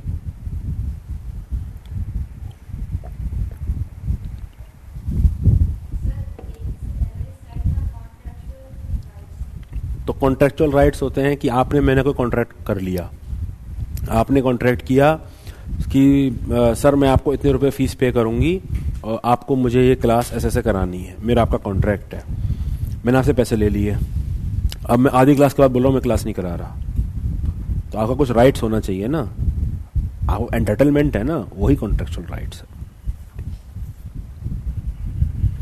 यहां पे एक थीम बनती है इंपॉर्टेंट, राइट वर्सेस राइट की, राइट वर्सेस राइट की। एक राइट है अधिकार, एक राइट है एंटाइटलमेंट, और दूसरा राइट है सही और गलत। आ रही बात समझ में? ये बहुत इंपॉर्टेंट थीम है जो यूपीएससी में पूछ भी चुकी है और आगे भी पूछ सकती है। राइट वर्सेस राइट का केस स्टडी में उसमें कराएंगे इसको आंसर राइटिंग में, बट फिर भी आपके यहां पे थोड़ा डिस्कशन छेड़ देता हूं कि आपको बहुत चीजों के राइट्स होते हैं, बट आपको हमेशा वो एनफोर्स करें जरूरी नहीं, जरूरी नहीं। सपोज बड़े जब हो जाते हैं आप, तो you have all the rights and liberty, सब कुछ है आपके पास। उसमें यह भी आता है कि आप अपने बूढ़े मां बाप को छोड़ के जा सकते हैं, आता है उसमें लिबर्टी है आपकी। कोई नहीं कह सकता कि आप उनको संगी रहना है उनके, आपको नो वन कैन सेट, या उनको आपको संग रखना है। देयर आर वेरियस वेज जिसके थ्रू आप उनकी मेंटेनेंस कर सकते हैं। आप किसी को हायर कर लें, पैसा दे दें, कुछ भी कर दें। मैं एग्जाम्पल समझाने के लिए कर रहा हूं। जो लीगल रिक्वायरमेंट है वो मेंटेनेंस की है कि आप उनको मेंटेनेंस करें, बट ये कोई रिक्वायरमेंट नहीं है कि संगी रखें। बट अब आप सोचिए कि इस राइट को अगर आप एक एनफोर्स करें जबरदस्ती, इवन दो आप रख सकते हैं अपने पेरेंट्स को अपने संग, फिर भी आप नहीं रखते हैं because of whatever factors, तो it may be the rightful thing in the sense कि आपको एंटाइटलमेंट है, आपको गलत नहीं कर रहे हो, but it may not be the right thing. So law और एथिक्स के बीच का जो इंटरफेस है, जो लीगल एंटाइटलमेंट, जैसे ही अगर मैं बात करूं सड़क पे कोई दुर्घटना हो जाए तो आपका पूरा राइट है कि आप उसको अटेंड ना करें और चले जाएं। कोई ऑब्लिगेशन थोड़ा ना आपके ऊपर, कोई जेल कर सकता है क्या आपको कि आपने वो अटेंड क्यों नहीं किया उसको? कोई नहीं कर सकता। But will it be the right thing to do? Will it be the right thing to do? No. Suppose आप घर से लंच बॉक्स लेके आए हैं और आप जिनके संग बैठे हैं वो भूखे हैं, वो गरीब आदमी हैं, उनको संग बैठे हैं, वो बच्चा संग बैठा है, आप भी बच्चे हो, स्कूल में पढ़ रहे हैं दोनों, आप उसको, वो बेचारा भूखा, वो लेके नहीं आया और आप अपना खाना लेके आए हैं, तो ये पूरा आपका राइट है, अधिकार है कि अपना खाना खुद ही खा लें। कोई जेल थोड़ा डाल देगा आपको अपना खाना क्यों नहीं शेयर किया। But will it be the right thing to do? यही राइट वर्सेस राइट का एक डिलेमा है कि अपने एंटाइटलमेंट्स को, अपने अधिकारों को कब फोर्स किया जाए। आ रही बात समझ में आपको? कब फोर्स किया जाए और कब लेट डाउन किया जाए। Yes. Now important part is social contract theory of John Locke.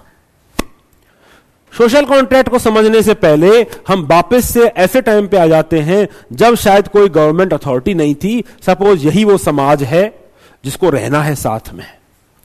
अब अगर इस समाज को साथ में रहना है, जो हम क्लास में बैठे हुए हैं, तो अगेन वही वाली बात आएगी कि यार इस समाज में ये इंपॉर्टेंट है कि हम सबको लिबर्टी रखनी है, ये इंपॉर्टेंट है, यस और नो।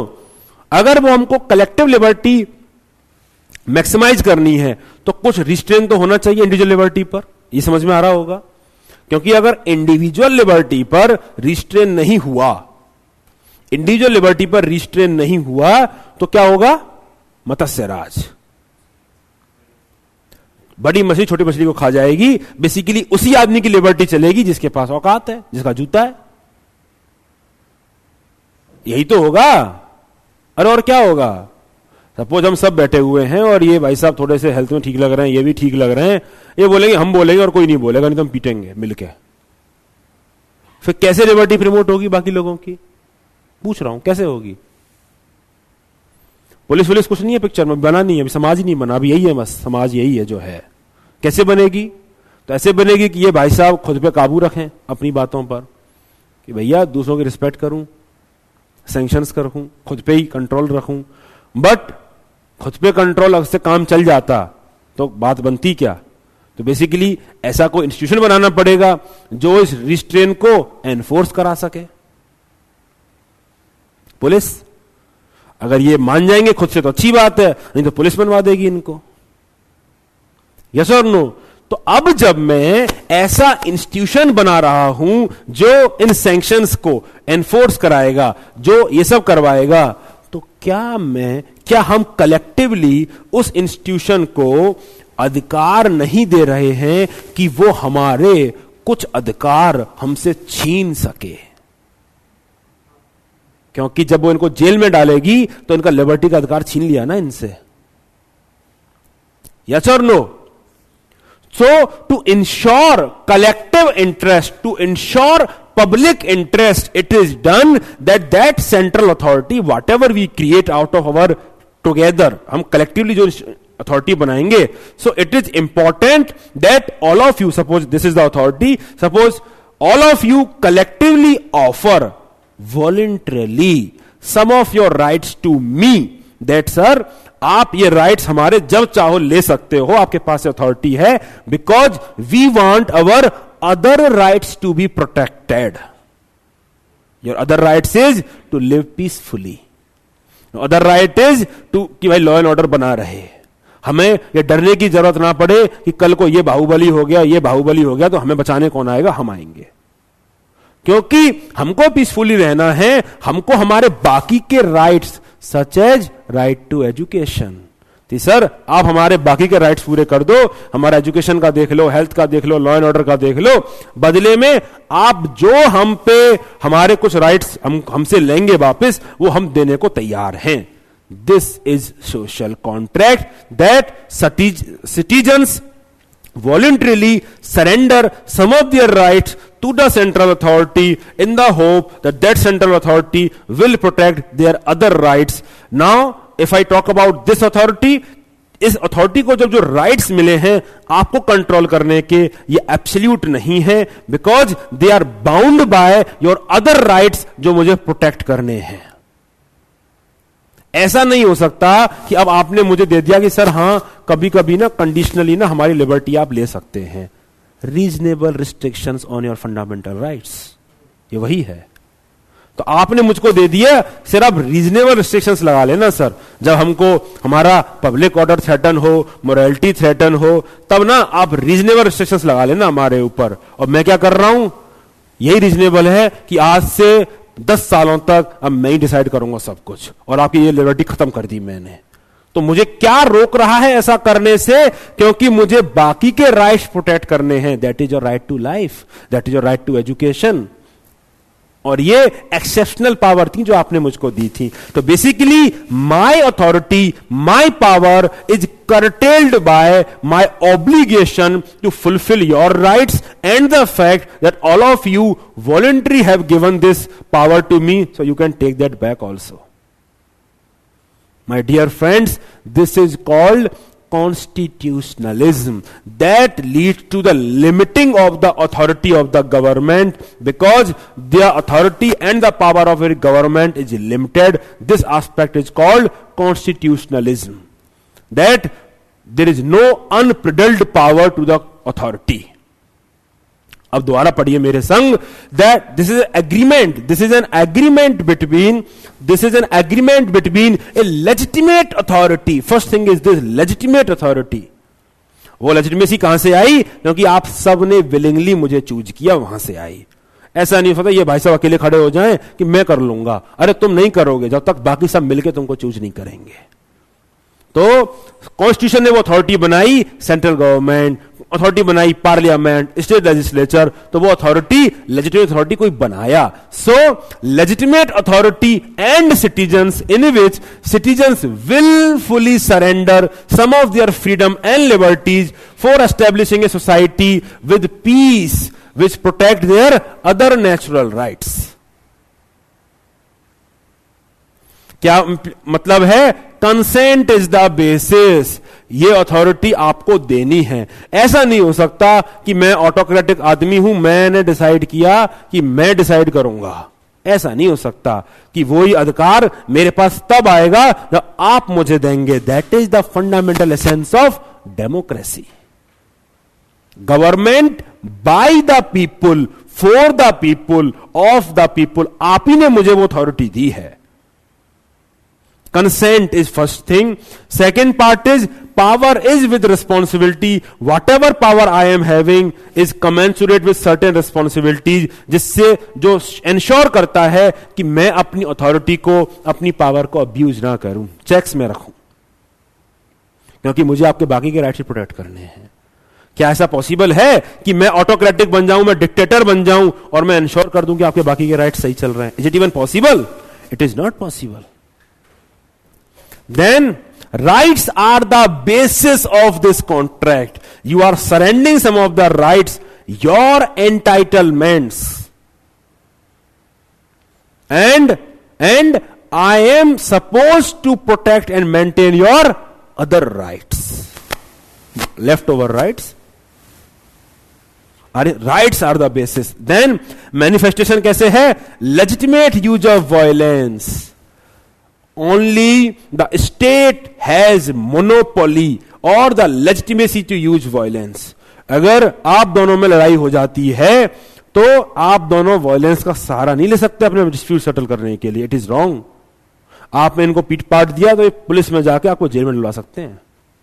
बट अगर मैं पुलिस हूं, I am the legitimate authority to use violence because you have surrendered your rights willfully कि अगर जरूरत पड़े तो मैं वायलेंस यूज कर सकता हूं। तभी तो हवाई फायरिंग होती है, तभी तो लाठी चार्ज होता है और वो लेजिटिमेट होता है। तभी तो पुलिस गोली चला देती है। गोली कोई और चला देगा, ये भाई साहब चला देंगे, जेल में पहुंचा देगी गवर्नमेंट इनको अगले दिन। अरे मेरी बात समझ में? तो यही मैनिफेस्टेशन है कि legitimate use of violence, monopoly of state. Another part is the restrictions on the rights and imposition of legal obligation.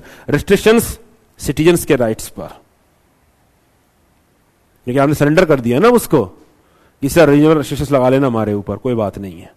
And then ultimate objective is to ensure a just society. आपको social contract का feel आ गया? क्या क्या drive होता है, कहां कहां इसको यूज करोगे, समझ में आ गया आपको? यस और no? Constitutionalism is about limiting the authority of the government. It is said that there can be constitutionalism without constitution, without a written constitution.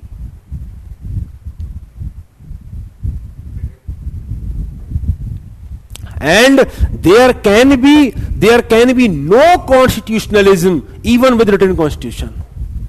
Pakistan खाली कॉन्स्टिट्यूशन होने से अपने आप कॉन्स्टिट्यूशनलिज्म नहीं आती। इंडिया में नहीं आई, इमरजेंसी। इंडिया में कॉन्स्टिट्यूशन था, कॉन्स्टिट्यूशनलिज्म आई क्या?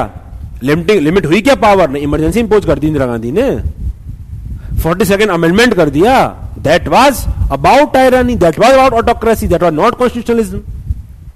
तो जुडिशियल रिव्यू, बाकी जो मैकेनिज्म, मीडिया, सिटीजन्स, ये सब कॉन्स्टिट्यूशन का पार्ट है। पेपर 2 की बात है जो मैं कर रहा हूं आपसे। But that is constitutionalism, limiting the authority of the government, making sure that the government does not have unbridled and unchecked authority is called constitutionalism. 1 घंटा हो गया पढ़ाते पढ़ाते मुझको। ओके, रूल ऑफ लॉ भी उसी का पार्ट है, कॉन्स्टिट्यूशनलिज्म का ही पार्ट है। Rule of law is one of the way to ensure constitutionalism. जी, constitutionalism and constitutional morality same नहीं है। Constitutionalism is one part of constitutional morality. Constitutional morality का मतलब है कि क्वेश्चन क्या क्या चाहता है। तो कॉन्स्टिट्यूशन केवल, मोरालिटी का मतलब क्या? वैल्यू सिस्टम, मतलब अच्छी वैल्यू का सिस्टम, अच्छी वैल्यू का अच्छी प्रेफरेंस। तो एक प्रेफरेंस तो ये उसमें से ये होगी कि गवर्नमेंट चेक्स एंड बैलेंसेस में रहे, लेकिन क्या वही होगी? बस वेलफेयर स्टेट भी होगा और भी कुछ होगा। Only one part of the constitutional morality. When you give up your rights, yes,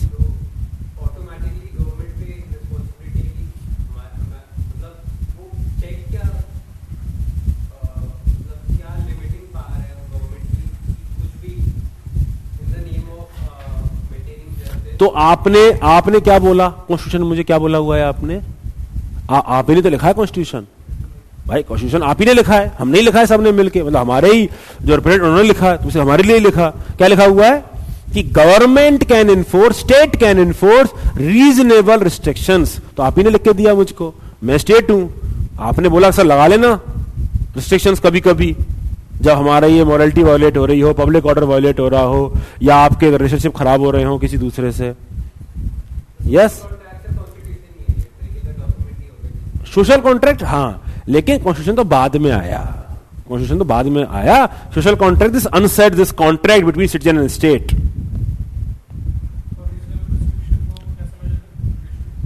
judiciary, yes, वही चेक्स एंड बैलेंसेस लगाएंगे कि अब्यूज नहीं हो रहे हैं वो।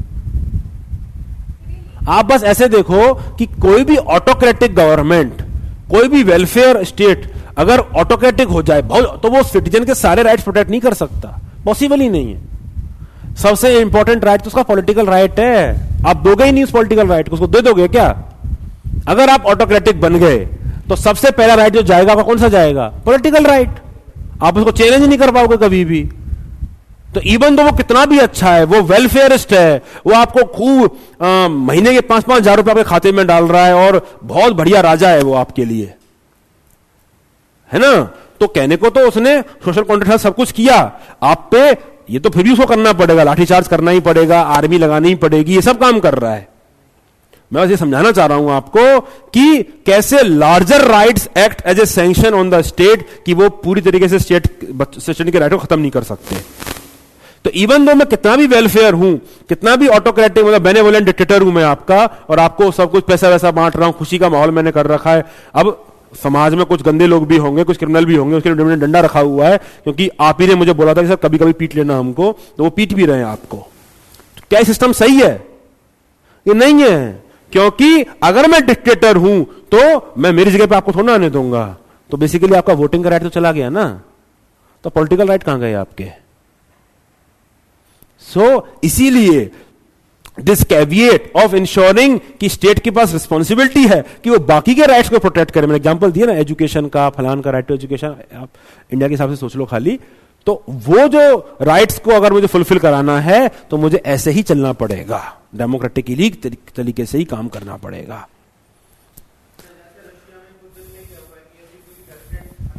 हाँ, तो वो सब ऑटोक्रेटिक है ना, वो सब कैसे चलेगा? How can there be constitutionalism without constitution? आप ब्रिटेन का एग्जांपल लीजिए, there is no written constitution.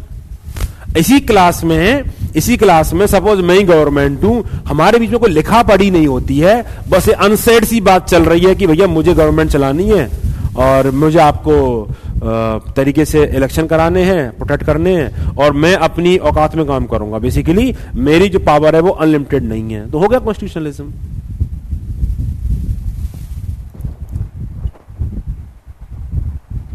ठीक है अक्षत जी, बात आ गई समझ में? बात आ गई आपको, आप लोगों को समझ में? नोट डाउन कर लो, कर लिया? कहां से? यहां से? कहां से? यहां से कहां से कराना है? जल्दी से करो, नया टॉपिक स्टार्ट करेंगे आज। 3 क्लास का कंटेंट और बचा है, तो आज और कल और 1 क्लास और बची रह जाएगी।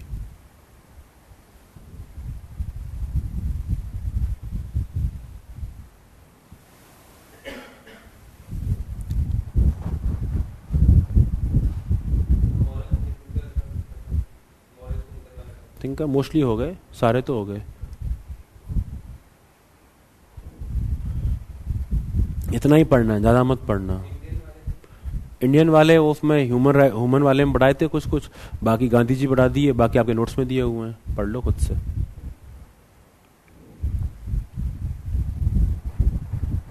कुछ आगे बताऊंगा, कौटिल्य वोटिल्य आगे आएंगे।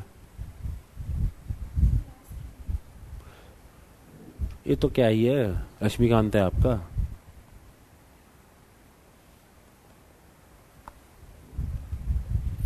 सेम ही चीज है, कैटेगराइजेशन लिखा हुआ है बस अलग अलग।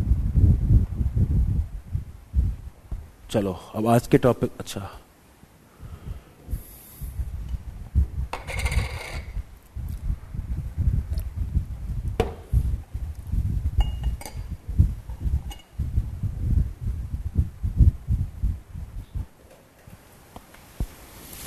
Okay, so let us start with these very, very important topics.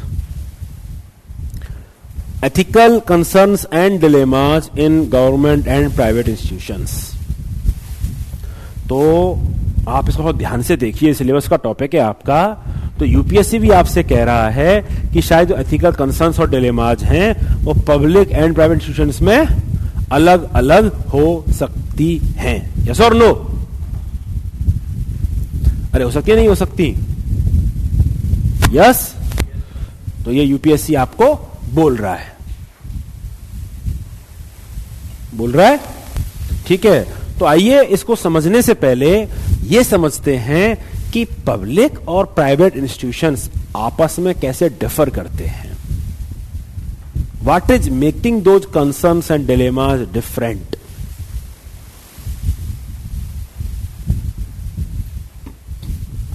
चले स्टार्ट करें. Okay, so firstly it is motive. The very important criteria is motive. कौन सी क्वेरी है आपकी? डिस्कवरी कौन सी क्वेरी है आपकी? दोबारा पोस्ट कर दो यार. क्या डायकोटोमी? सर तो ऐसा बोल सकते हैं, डायकोटोमी को रिड्यूस करना चाहिए फॉर डेवलपमेंट. हाँ, डायकोटोमी तो फिर बाद में थिंगो पास्ट हो गई ना. ये पवेड का जोन है, इसलिए मैं नहीं पढ़ा रहा हूं आपको. डायकोटोमी फिर बाकी लोगों ने बोला कि भाई ब्यूरोक्रेसी भी तो रोल अदा करती है पॉलिसी मेकिंग में, क्योंकि इतना जो टेक्निकल एडवाइस जो देते हैं ये तो ब्यूरोक्रेसी के पास ही है. जो पॉलिटिकल एग्जीक्यूटिव है वो तो 5 साल के लिए आते हैं, उनके पास तो इतना टेक्निकल एक्सपर्टीज नहीं होता. तो ब्यूरोक्रेसी का बहुत बड़ा रोल है पॉलिसी मेकिंग में. तो वहां से वो डायकोटोमी धीरे धीरे खत्म हो गई. पिक्चर आप ले सकते हो ना लैपटॉप वगैरह में, ऐप में चालू करो, फोन से खींच लो फोटो, क्या दिक्कत है? हाँ, फोन में क्यों देख रहे हो भाई? लैपटॉप में देख लो, किसी टैबलेट में देख लो, ऐप आता है इसका, ऐप में कर लो, वहां से फोटो खींच लो.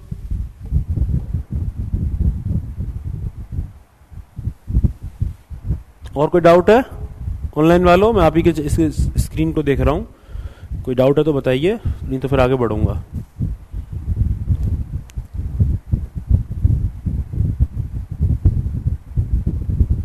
डिस्कवरी आपका नाम क्या है? नाम यही है, discoveryofme@gmail.com.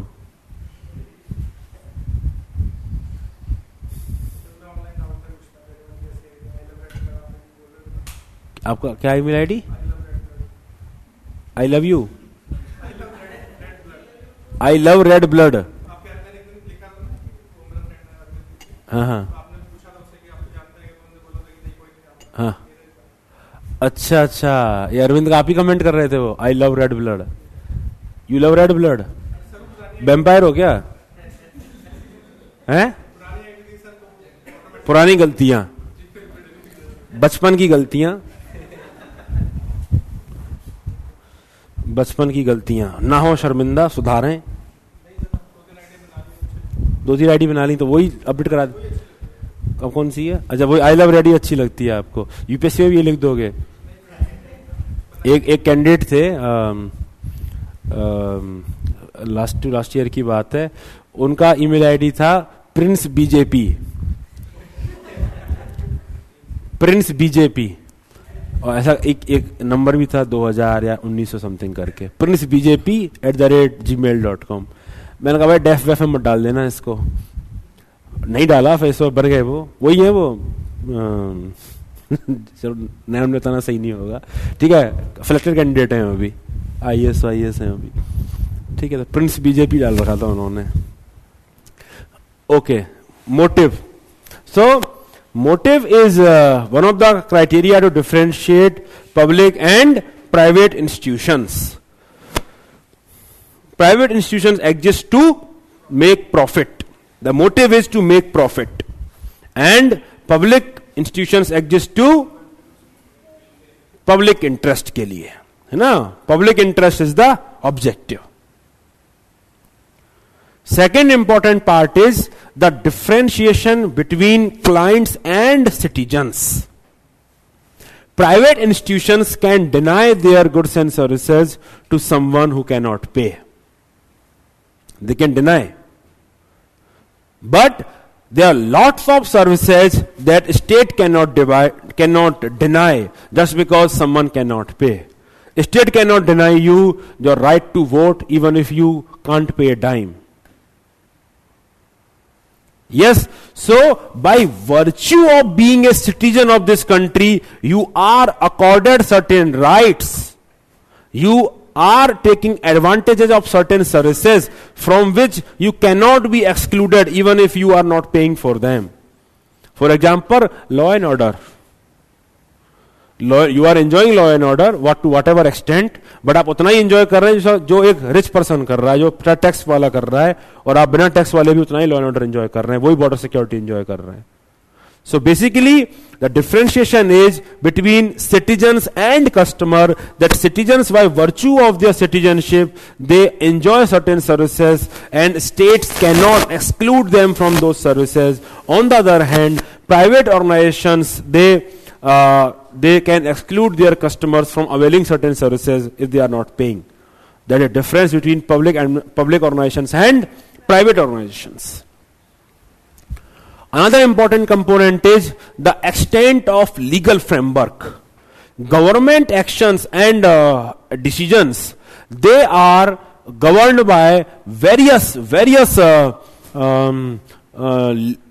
laws. The complexity of laws is very much evident when it comes to public organizations.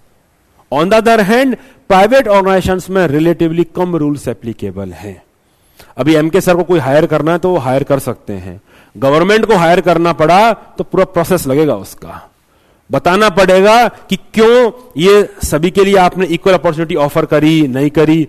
MK sir को हायर करना है तो क्या है, वो बात कल तुम आ जाना, ऐसी बात कर लेंगे. उनको किसी को बताना नहीं है कि उन्होंने ये अपॉर्चुनिटी तुमको क्यों नहीं दी, तुमको क्यों नहीं दी, सबको बराबर लीगल प्लेइंग फील्ड क्यों नहीं दी. गवर्नमेंट को बताना है, बिकॉज लीगल रिक्वायरमेंट गवर्नमेंट के लिए बहुत ज्यादा है. तभी तो बोला जाता है show me the man I will show you the rule. इतना ज्यादा गवर्नमेंट के केस में लॉज, रूल्स एंड रेगुलेशंस का रिक्वायरमेंट है. फॉर्मल रूल्स एंड रेगुलेशन पढ़ा ना हमने, Weberian bureaucracy. Everything has to be documented, everything has to be as per rules and regulations. आ रही बात समझ में? Weberian rules and regulations. But मैं ये नहीं कह रहा प्राइवेट ऑर्गेनाइजेशंस में लॉज एप्लीकेबल नहीं होते हैं. Protection of women from sexual harassment at work place private organisations को भी एप्लीकेबल है. मैटरनिटी बेनिफिट प्राइवेट ऑर्गेनाइजेशंस को भी एप्लीकेबल है. लेबर एक्ट प्राइवेट ऑर्गेनाइजेशंस को भी एप्लीकेबल है. बट जितना रूल्स गवर्नमेंट को एप्लीकेबल है उतना प्राइवेट को एप्लीकेबल नहीं है, इसमें कोई दो राय नहीं है. और जितनी कठोरता से, तभी तो bureaucrat think so many times before they take any decision, because they want to make sure that they are not making any mistake, क्योंकि बाद में वही पकड़े जाएंगे. प्राइवेट में थोड़ा ना ऐसा होता है, ले लेते हो आप डिसीजन, कौन आ रहा है देखने पूछने. Then accountability in the case of government is to citizens. हर 5 साल में सरकार की अकाउंटेबिलिटी सिटीजन को है, अल्टीमेट अकाउंटेबिलिटी सिटीजन को है. और सिटीजन का मतलब बहुत वाइड कैनवास है, सिटीजन देश को है पूरे को. ऑन द अदर हैंड जो प्राइवेट ऑर्गेनाइजेशंस हैं उनकी अकाउंटेबिलिटी लिमिटेड सेट ऑफ लोगों के लिए है. शेयर होल्डर्स हो सकते हैं जिनकी पैसा लगा हुआ है, कस्टमर्स हो सकते हैं जो गुड्स एंड सर्विसेज ले रहे हैं, है ना, रेगुलेटर हो सकते हैं जिनको कंप्लायंस करना है. बस हो गया, 2-4 लोग और होंगे. तो जो कैनवास है अकाउंटेबिलिटी का वो बहुत बड़ा है गवर्नमेंट ऑर्गेनाइजेशंस के लिए. On the other hand private के लिए उतना बड़ा नहीं है. जो मैंने आपको बताया भी था जब मैंने आपसे पूछा था कि what are the 3 important value in the context of civil services, आप में से किसी ने नहीं बोला था नॉन पार्टीजनशिप. तो the difference between political and public organization is the political context.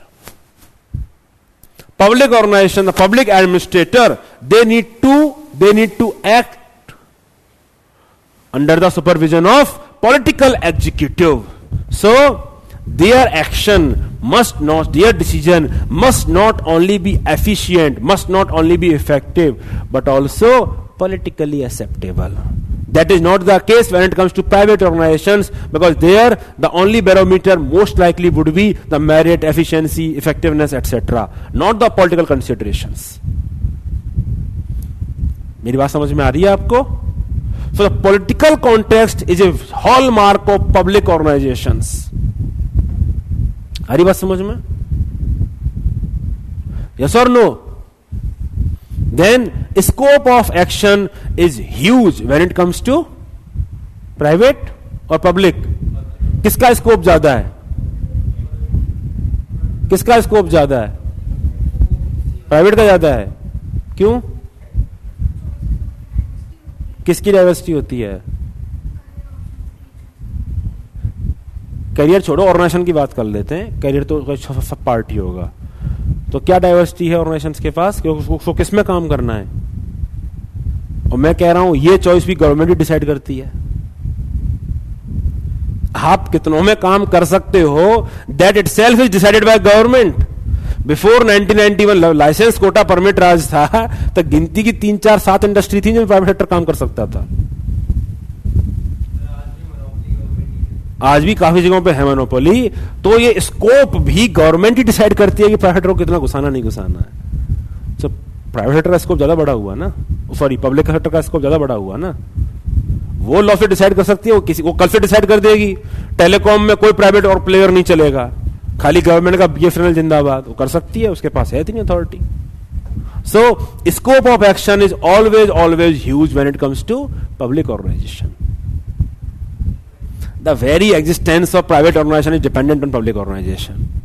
अभी रशियन वो सोशलिज्म जैसा मॉडल आ जाए, सब कुछ ही नेशनलाइज कर दिया जाए, तो खत्म हो जाएगा प्राइवेट ऑर्गेनाइजेशन। हाँ, बैंक को कर दिया था, खत्म हो जाएगा private sector. Always is public organization. और आपको और समझना है तो ऐसे समझ लीजिए, जैसे मैंने आपको बताया कि अगर आप अकेले निकम्मे हो, है ना, सपोज काम नहीं करते हो, पढ़ाई लिखाई नहीं करते हो, तो आप खुद का ही बस बुरा कर रहे हो। अगर आप एक डीएम निकम्मा निकल जाए, एसपी निकम्मा निकल जाए, तो भैया बहुत बड़ा इंपैक्ट है, बहुत लोगों की जिंदगियां खराब हो जाएंगी। तो scope and impact of your action is huge. Then public responsibility, कि जनता के लिए ज्यादा रिस्पॉन्सिबिलिटी किसकी है? जनरल जनता के लिए पब्लिक ऑर्गेनाइजेशंस की ही है। देन सोशल कॉन्सिक्वेंस, जैसे मैंने आपको बताया कि समाज पे जो प्रभाव है, वो प्रभाव ज्यादा जनरली पब्लिक ऑर्गेनाइजेशंस का है, प्राइवेट का है नहीं है ही नहीं बोल रहा। इंटरनेट ने पूरा दुनिया बदल दिया है, रिलेटिवली बोल रहा हूं, क्योंकि अल्टीमेटली उसका एग्जिस्टेंस भी पब्लिक ऑर्गेनाइजेशन के हाथ में ही है, इसलिए। आ रही बात समझ में? Then another important differentiator is the external financial control. Public organization के केस में फाइनेंसेस पे कंट्रोल बहुत ज्यादा होता है। आपने सुना होगा ना, सीबीआई, सीबीसी, कैग, फलाना ढिमकाना। मैंने आपको एग्जांपल बताया था एक बार, एक कोई थे जो मुझे बता रहे थे कि भाई उनको ऑफिस के लिए लैपटॉप लेने थे। तो इवन दो जो लैपटॉप है वो अमेजन की जो सेल होती है उस पे सस्ता मिल रहा था, बट वो ले नहीं पाए अमेजन से, क्योंकि रूल्स और रेगुलेशन के हिसाब से उनको जहां से लेना था उनको वहीं से लेना था, और टेंडर फ्लोट करना था, जो मिनिमम आएगा वहीं से लेना था। वो बोलेंगे उसे बहुत महंगा पड़ा वो लैपटॉप ऑफिस के लिए, लेकिन प्रोसेस ही यही है लेने का, मैं ले नहीं सकता खुद से। So that is external financial control, that is quite huge when it comes to public organization. एक एक पैसे की स्क्रूटनी है पब्लिक ऑर्गेनाइजेशन में, तभी डरते हैं लोग, है ना। मतलब 200 रुपए का करप्शन करोगे ना तो वो भी करप्शन है, उतना ही लीगल अकाउंटेबिलिटी है, उतना ही चांस है जेल जाने का। मतलब क्योंकि वो इंप्लीमेंट नहीं हो रहा है, वो अलग बात है। अगर वो करने पे आ जाए, पकड़ने पे आ जाए, जैसे प्राइवेट में क्या होगा, छोटी मोटी गलती करोगे तो मालिक माफ कर देगा, अरे छोड़ यार कौन इसका छोड़ेगा। बट गवर्नमेंट आपका अपनी पे आ जाए तो चाहे वो 200 रुपए की चोरी है तो वो चोरी है, आपने इलीगल काम कर दिया। अब वो जज के ऊपर है कितनी सजा आपको दे, बट सजा तो आपको होगी। आ रही मेरी बात समझ में? यही डिफरेंस है फाइनेंशियल कंट्रोल का। भाई कोई डिपार्टमेंट का स्क्रूटनी कितने लेवल पे होता है? अपने लेवल पे होता है, फिर ऑडिट होते हैं, इंटरनल ऑडिट होते हैं, पार्लियामेंट में जाता है, स्टैंडिंग कमेटीज पे जाता है, कैग करता है, बाहर वाले भी कर लेते हैं। कितना लेवल का ऑडिट है, और आप भी कर लेते हो आरटीआई लगा लगा के। ये खर्चा कहां हुआ हमें बताओ? प्राइवेट में लगाता है कोई आरटीआई? एमके सर से पूछेगा ये कितना खर्चा कर रहे हो भाई, हमें बताओ। आ रही बात समझ में? So the extent of financial control is so much, is very very high when it comes to public organization. And then the monopoly, public organizations have monopoly in various sphere, external relations, defense security, बहुत सारे sphere हैं, अलग अलग India में अलग हैं और country में अलग होंगे कि कुछ चीजों में उन्होंने मोनोपोली कर रखी है। वॉयलेंस में मोनोपोली है, वॉयलेंस समझते हो? गोली वोली चलाना और ये सब, मार देना किसी को, तो पुलिस और आर्मी मार सकती है आपको और फिर कुछ नहीं होगा, और आप और मैं नहीं मार सकते, है ना। आप सोचेंगे सिक्योरिटी गार्ड वार्ड, तो वो भी लाइसेंस होते हैं गवर्नमेंट द्वारा ही, गवर्नमेंट ही उनको परमिट करती है कुछ करने का, हम और तुम नहीं कर सकते कुछ भी। So monopoly of various sectors is there with respect to public organisation.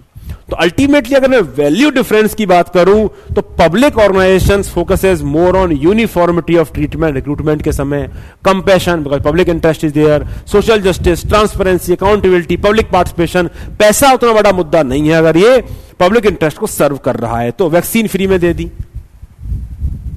On the other hand private की बात करूं तो efficiency, effectiveness, accountability, profit maximisation, ये उसकी कोर वैल्यू है। ये उसके, तो अगर कोर वैल्यू ही डिफरेंट है तो भैया एथिकल डिलेमा डिफरेंट होंगे कि नहीं होंगे? क्योंकि ethical dilemma essentially dilemma between two rights, दो choices.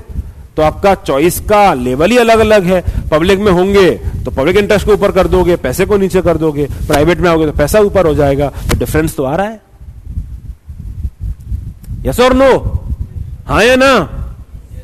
So public administration and private administration are different than each other. अब वो डिफरेंस धीरे धीरे कम हो रहा है। Public organizations are also suppose to maintain profits. For example Maharatna, Navratna, mini Ratna, ये कैरेक्टरिस्टिक क्या है ऑर्गेनाइजेशंस की? प्रॉफिट और उसको बढ़ाने के लिए ही है। और and private organizations are also supposed to have service motive, for example corporate social responsibility. But largely अगर मैं बात करूं तो दोनों काफी डिफरेंट हैं, दोनों का फंडामेंटल वैल्यू सिस्टम डिफरेंट है।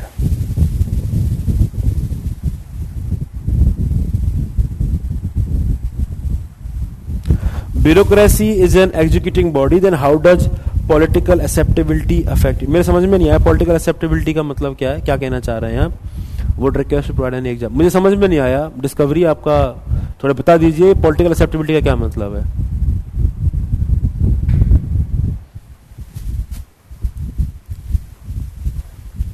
मेरी बात समझ में आ गई आपको? यस और नो? हमको समझ में आ गया कि how public organizations and private organizations are different than each other. ये समझ में आ गया हमको? Yes or no? How they are different than each other, public and private organizations?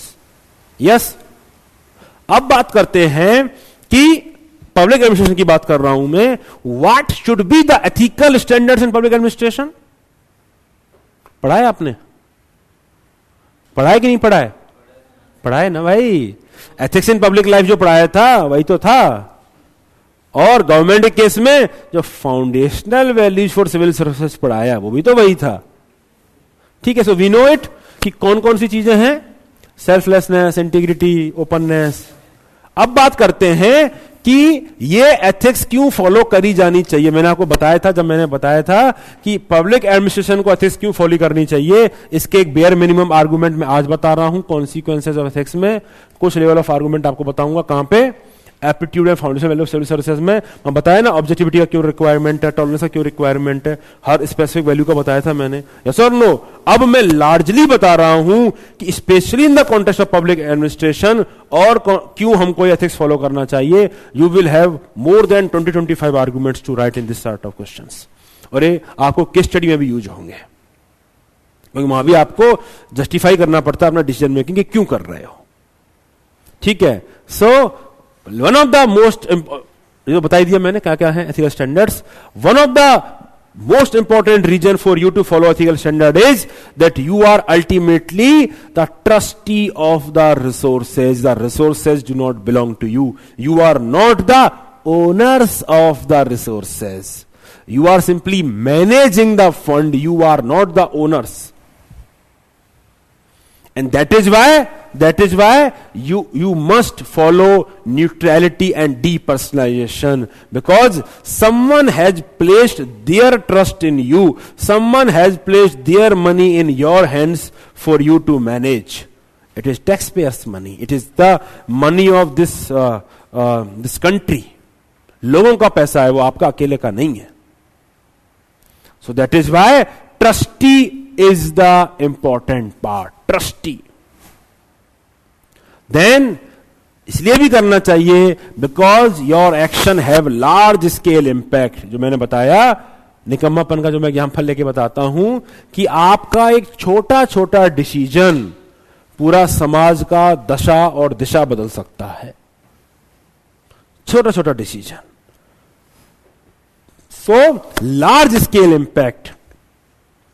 छोटे छोटे जो डिसीजन मेकिंग होते हैं, they have large scale impact on the organizations.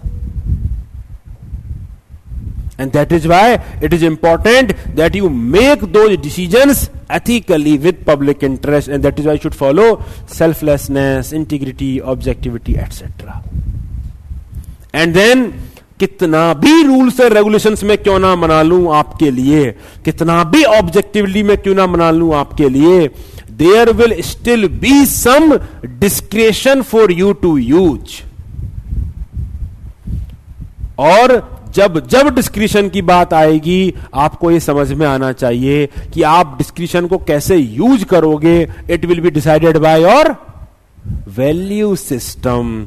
And that is why that value system should be this value system, constitutional values. Reasonable restrictions can be imposed.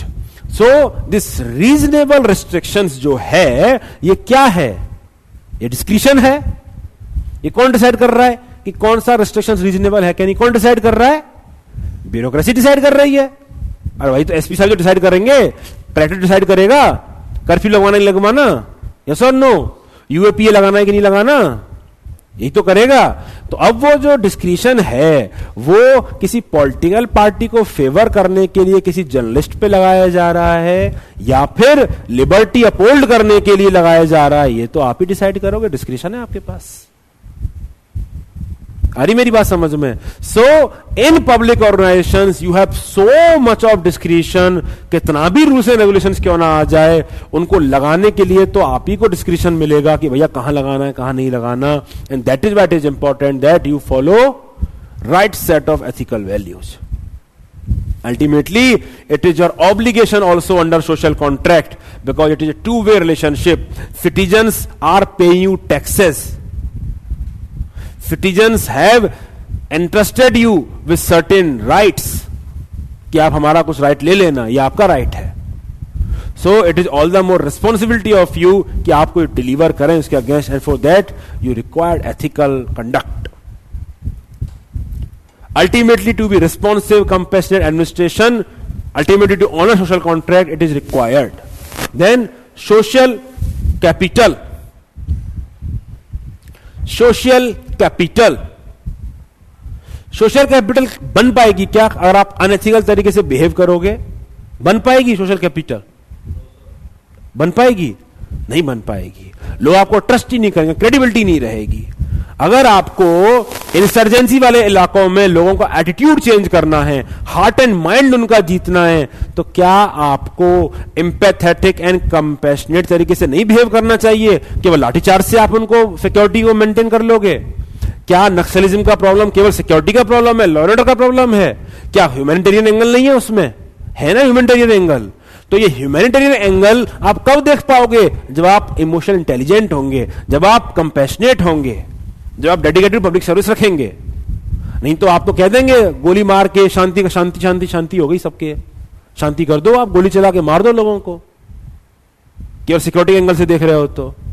तो क्या आप लोगों को वास्तव में इंडिया की मिनिस्ट्री में ला पाएंगे? क्या आप जो सेंस ऑफ एलियनेशन है जम्मू एंड कश्मीर में टुवर्ड्स द कंट्री, वो आप अचीव कर सकते हैं अगर आप विनिंग हार्ट एंड माइंड पे फोकस ना करें तो? And that will require social capital and your ethical conduct for the people to believe you that whatever you are doing is good with good intention. Yes or no? बात आई समझ में?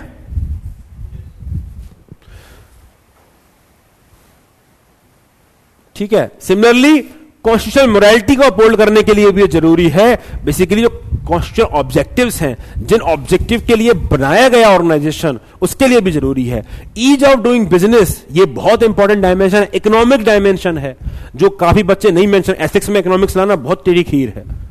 मानते हैं कि इकोनॉमिक्स ले आएंगे तो हमको लोग मनी माइंडेड समझेंगे. नो, ये आपकी मल्टी डायमेंशनल एनालिटिकल पर्सपेक्टिव दिखाएगा. क्या किसी अनएथिकल एडमिनिस्ट्रेशन में ease of doing business possible है? नहीं है. क्योंकि अनएथिकल बिजनेस जो एडमिनिस्ट्रेशन है, वो सॉरी ब्यूरोक्रेटिक एडमिनिस्ट्रेशन है, वो क्या करेगा? वो रेड टेपिज्म करेगा. करेगा कि नहीं करेगा? वो ट्रांसपेरेंटली से काम नहीं करेगा, वो फेवर करेगा, वो लेवल प्लेइंग फील्ड नहीं रखेगा, वो पैसा खाएगा. तो कहां से ईज ऑफ डूइंग बिजनेस हो जाएगी? आ रही बात समझ में? अगर मैं कंट्री लेवल पे बात करूं तो ब्यूरोक्रेट्स में तो फॉरेन ब्यूरोक्रेट्स भी, फॉरेन सर्विस में जो लोग होते हैं वो भी आते हैं. Why should they be ethical? India का फॉरेन पॉलिसी क्यों एथिकल होना चाहिए? Because ultimately it help them in earning soft power. Soft power. Vipin Chandra लिखते हैं कि India was able to punch above its weight in Korean war. Korean war जब हुआ था, इंडिया वाज नेसेंट डेमोक्रेसी, पैदा हुई थी just, and India was the president of the repatriation. जो भी रिपेट्रिएशन हो रहा था, उस वार के डैमेज को जो सही करना था, उसका चेयरमैन था. जनरल तिमैया जो गए थे वहां पे देखने, इंडिया से गए थे.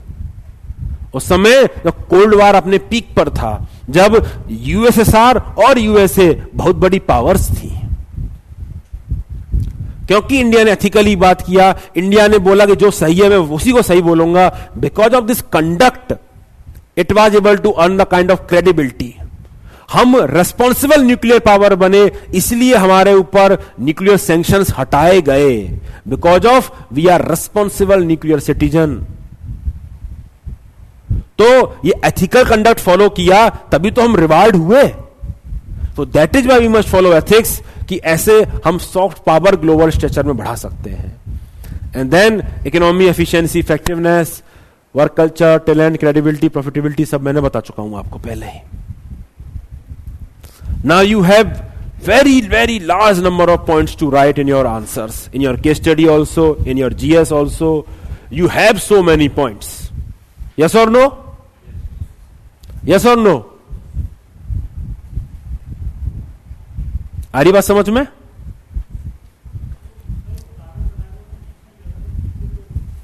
नीचे तो कौन सी एथिक्स से था, बीच में था कि जो स्पेसिफिक वैल्यू पढ़ाएंगे. सपोज आपको पूछूं कि टॉलरेंट क्यों रहना चाहिए, तो टॉलरेंट का क्या रीजन दिया था? लिंग्विस्टिक डाइवर्सिटी है ना, डेमोक्रेसी के लिए, सेक्युलरिज्म के लिए. तो बीच वाले पॉइंट आएंगे, लेकिन ये वाले पॉइंट भी तो आएंगे कि टॉलरेंस सॉफ्ट पावर बढ़ती है, जो मैंने यहां पढ़ाया है आपको. तो आप नंबर ऑफ पॉइंट्स बढ़ा सकते हो अपने ये समझाने के लिए. टॉलरेंस से एफिशिएंसी भी बढ़ती है ऑर्गेनाइजेशंस में, है? ये जो पढ़ा रहा हूं अभी,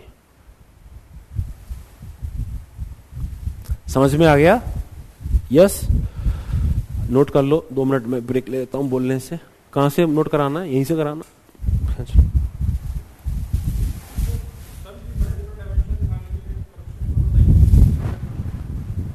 मैं कब बोल रहा हूं सही लिखो?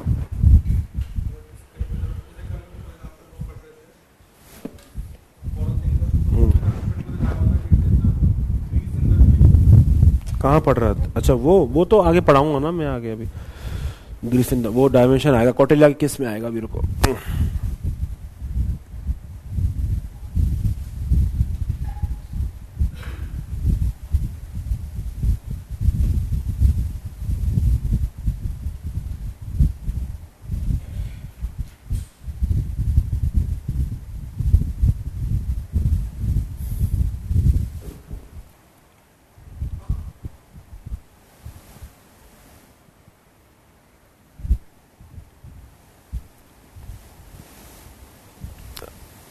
अरे भाई, मैंने स्कोर चेक करने के लिए खोला, शुभमन गिल आउट हो गया 92 पे।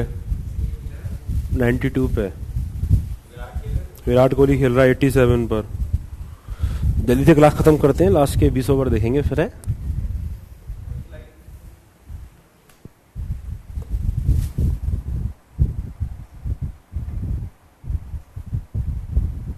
अच्छा, पॉलिटिकल एक्सेप्टेबिलिटी। पॉलिटिकल एक्सेप्टेबिलिटी का मतलब है कि जैसे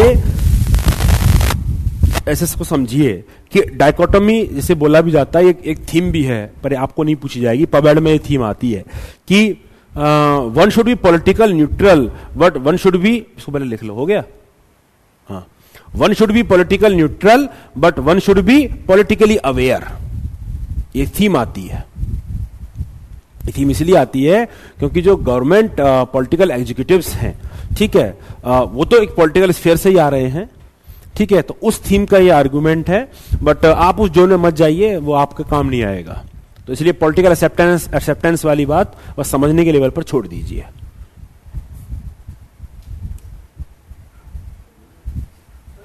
जी हाँ हाँ हाँ हाँ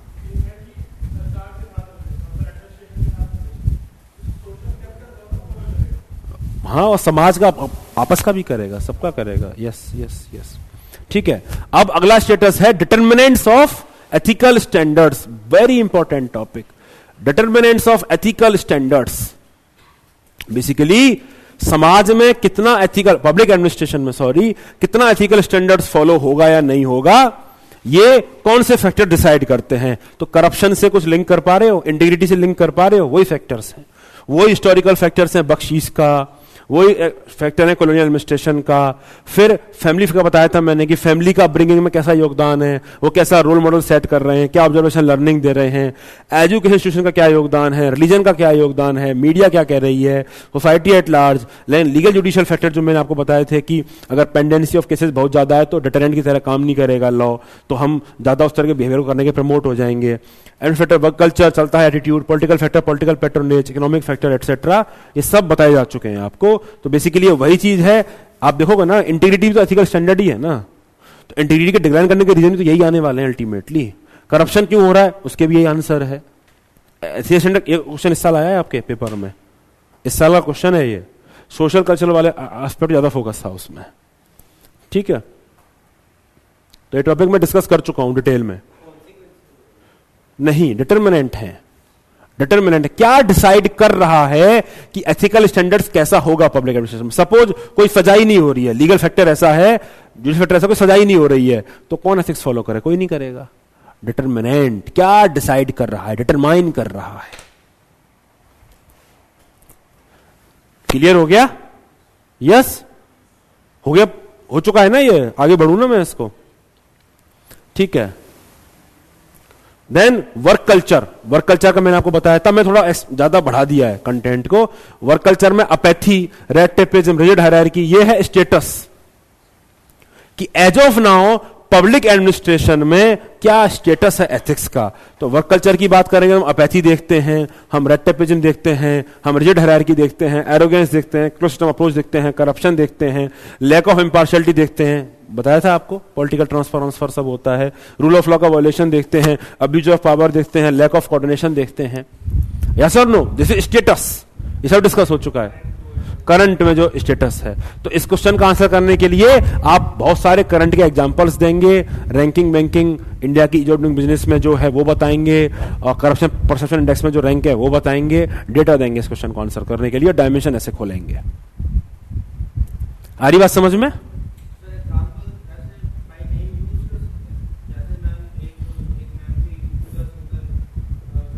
Recently a senior IAS officer has been arrested for multi crore scam in land या जो भी था, ऐसे बोलते रहा। झारखंड IAS सीनियर IAS, ये लिख दो, नाम ऐसे लिखो, जैसे ऐसे नाम मत लिखो, ऐसे लिखो जैसे बोल रहा हूं, ठीक है। हो चुका है ये भी। Yes, now let us come to the ethical dilemmas in public administration. That what are the ethical dilemmas in public administration. So ethical dilemma का मतलब ये होता है that there is apparent conflict between moral alternatives. पढ़ाऊं क्या इस topic को? Time हो गया है, कल कराऊं क्योंकि नया टॉपिक चालू हो रहा है ना, इसलिए कह रहा हूं, काफी है। ठीक है, कल स्टार्ट करते हैं इस टॉपिक को।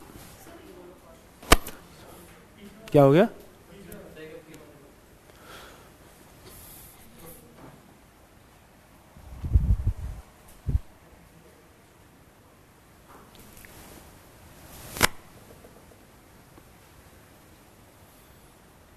ठीक है, इसको कल बढ़ाएंगे फिर।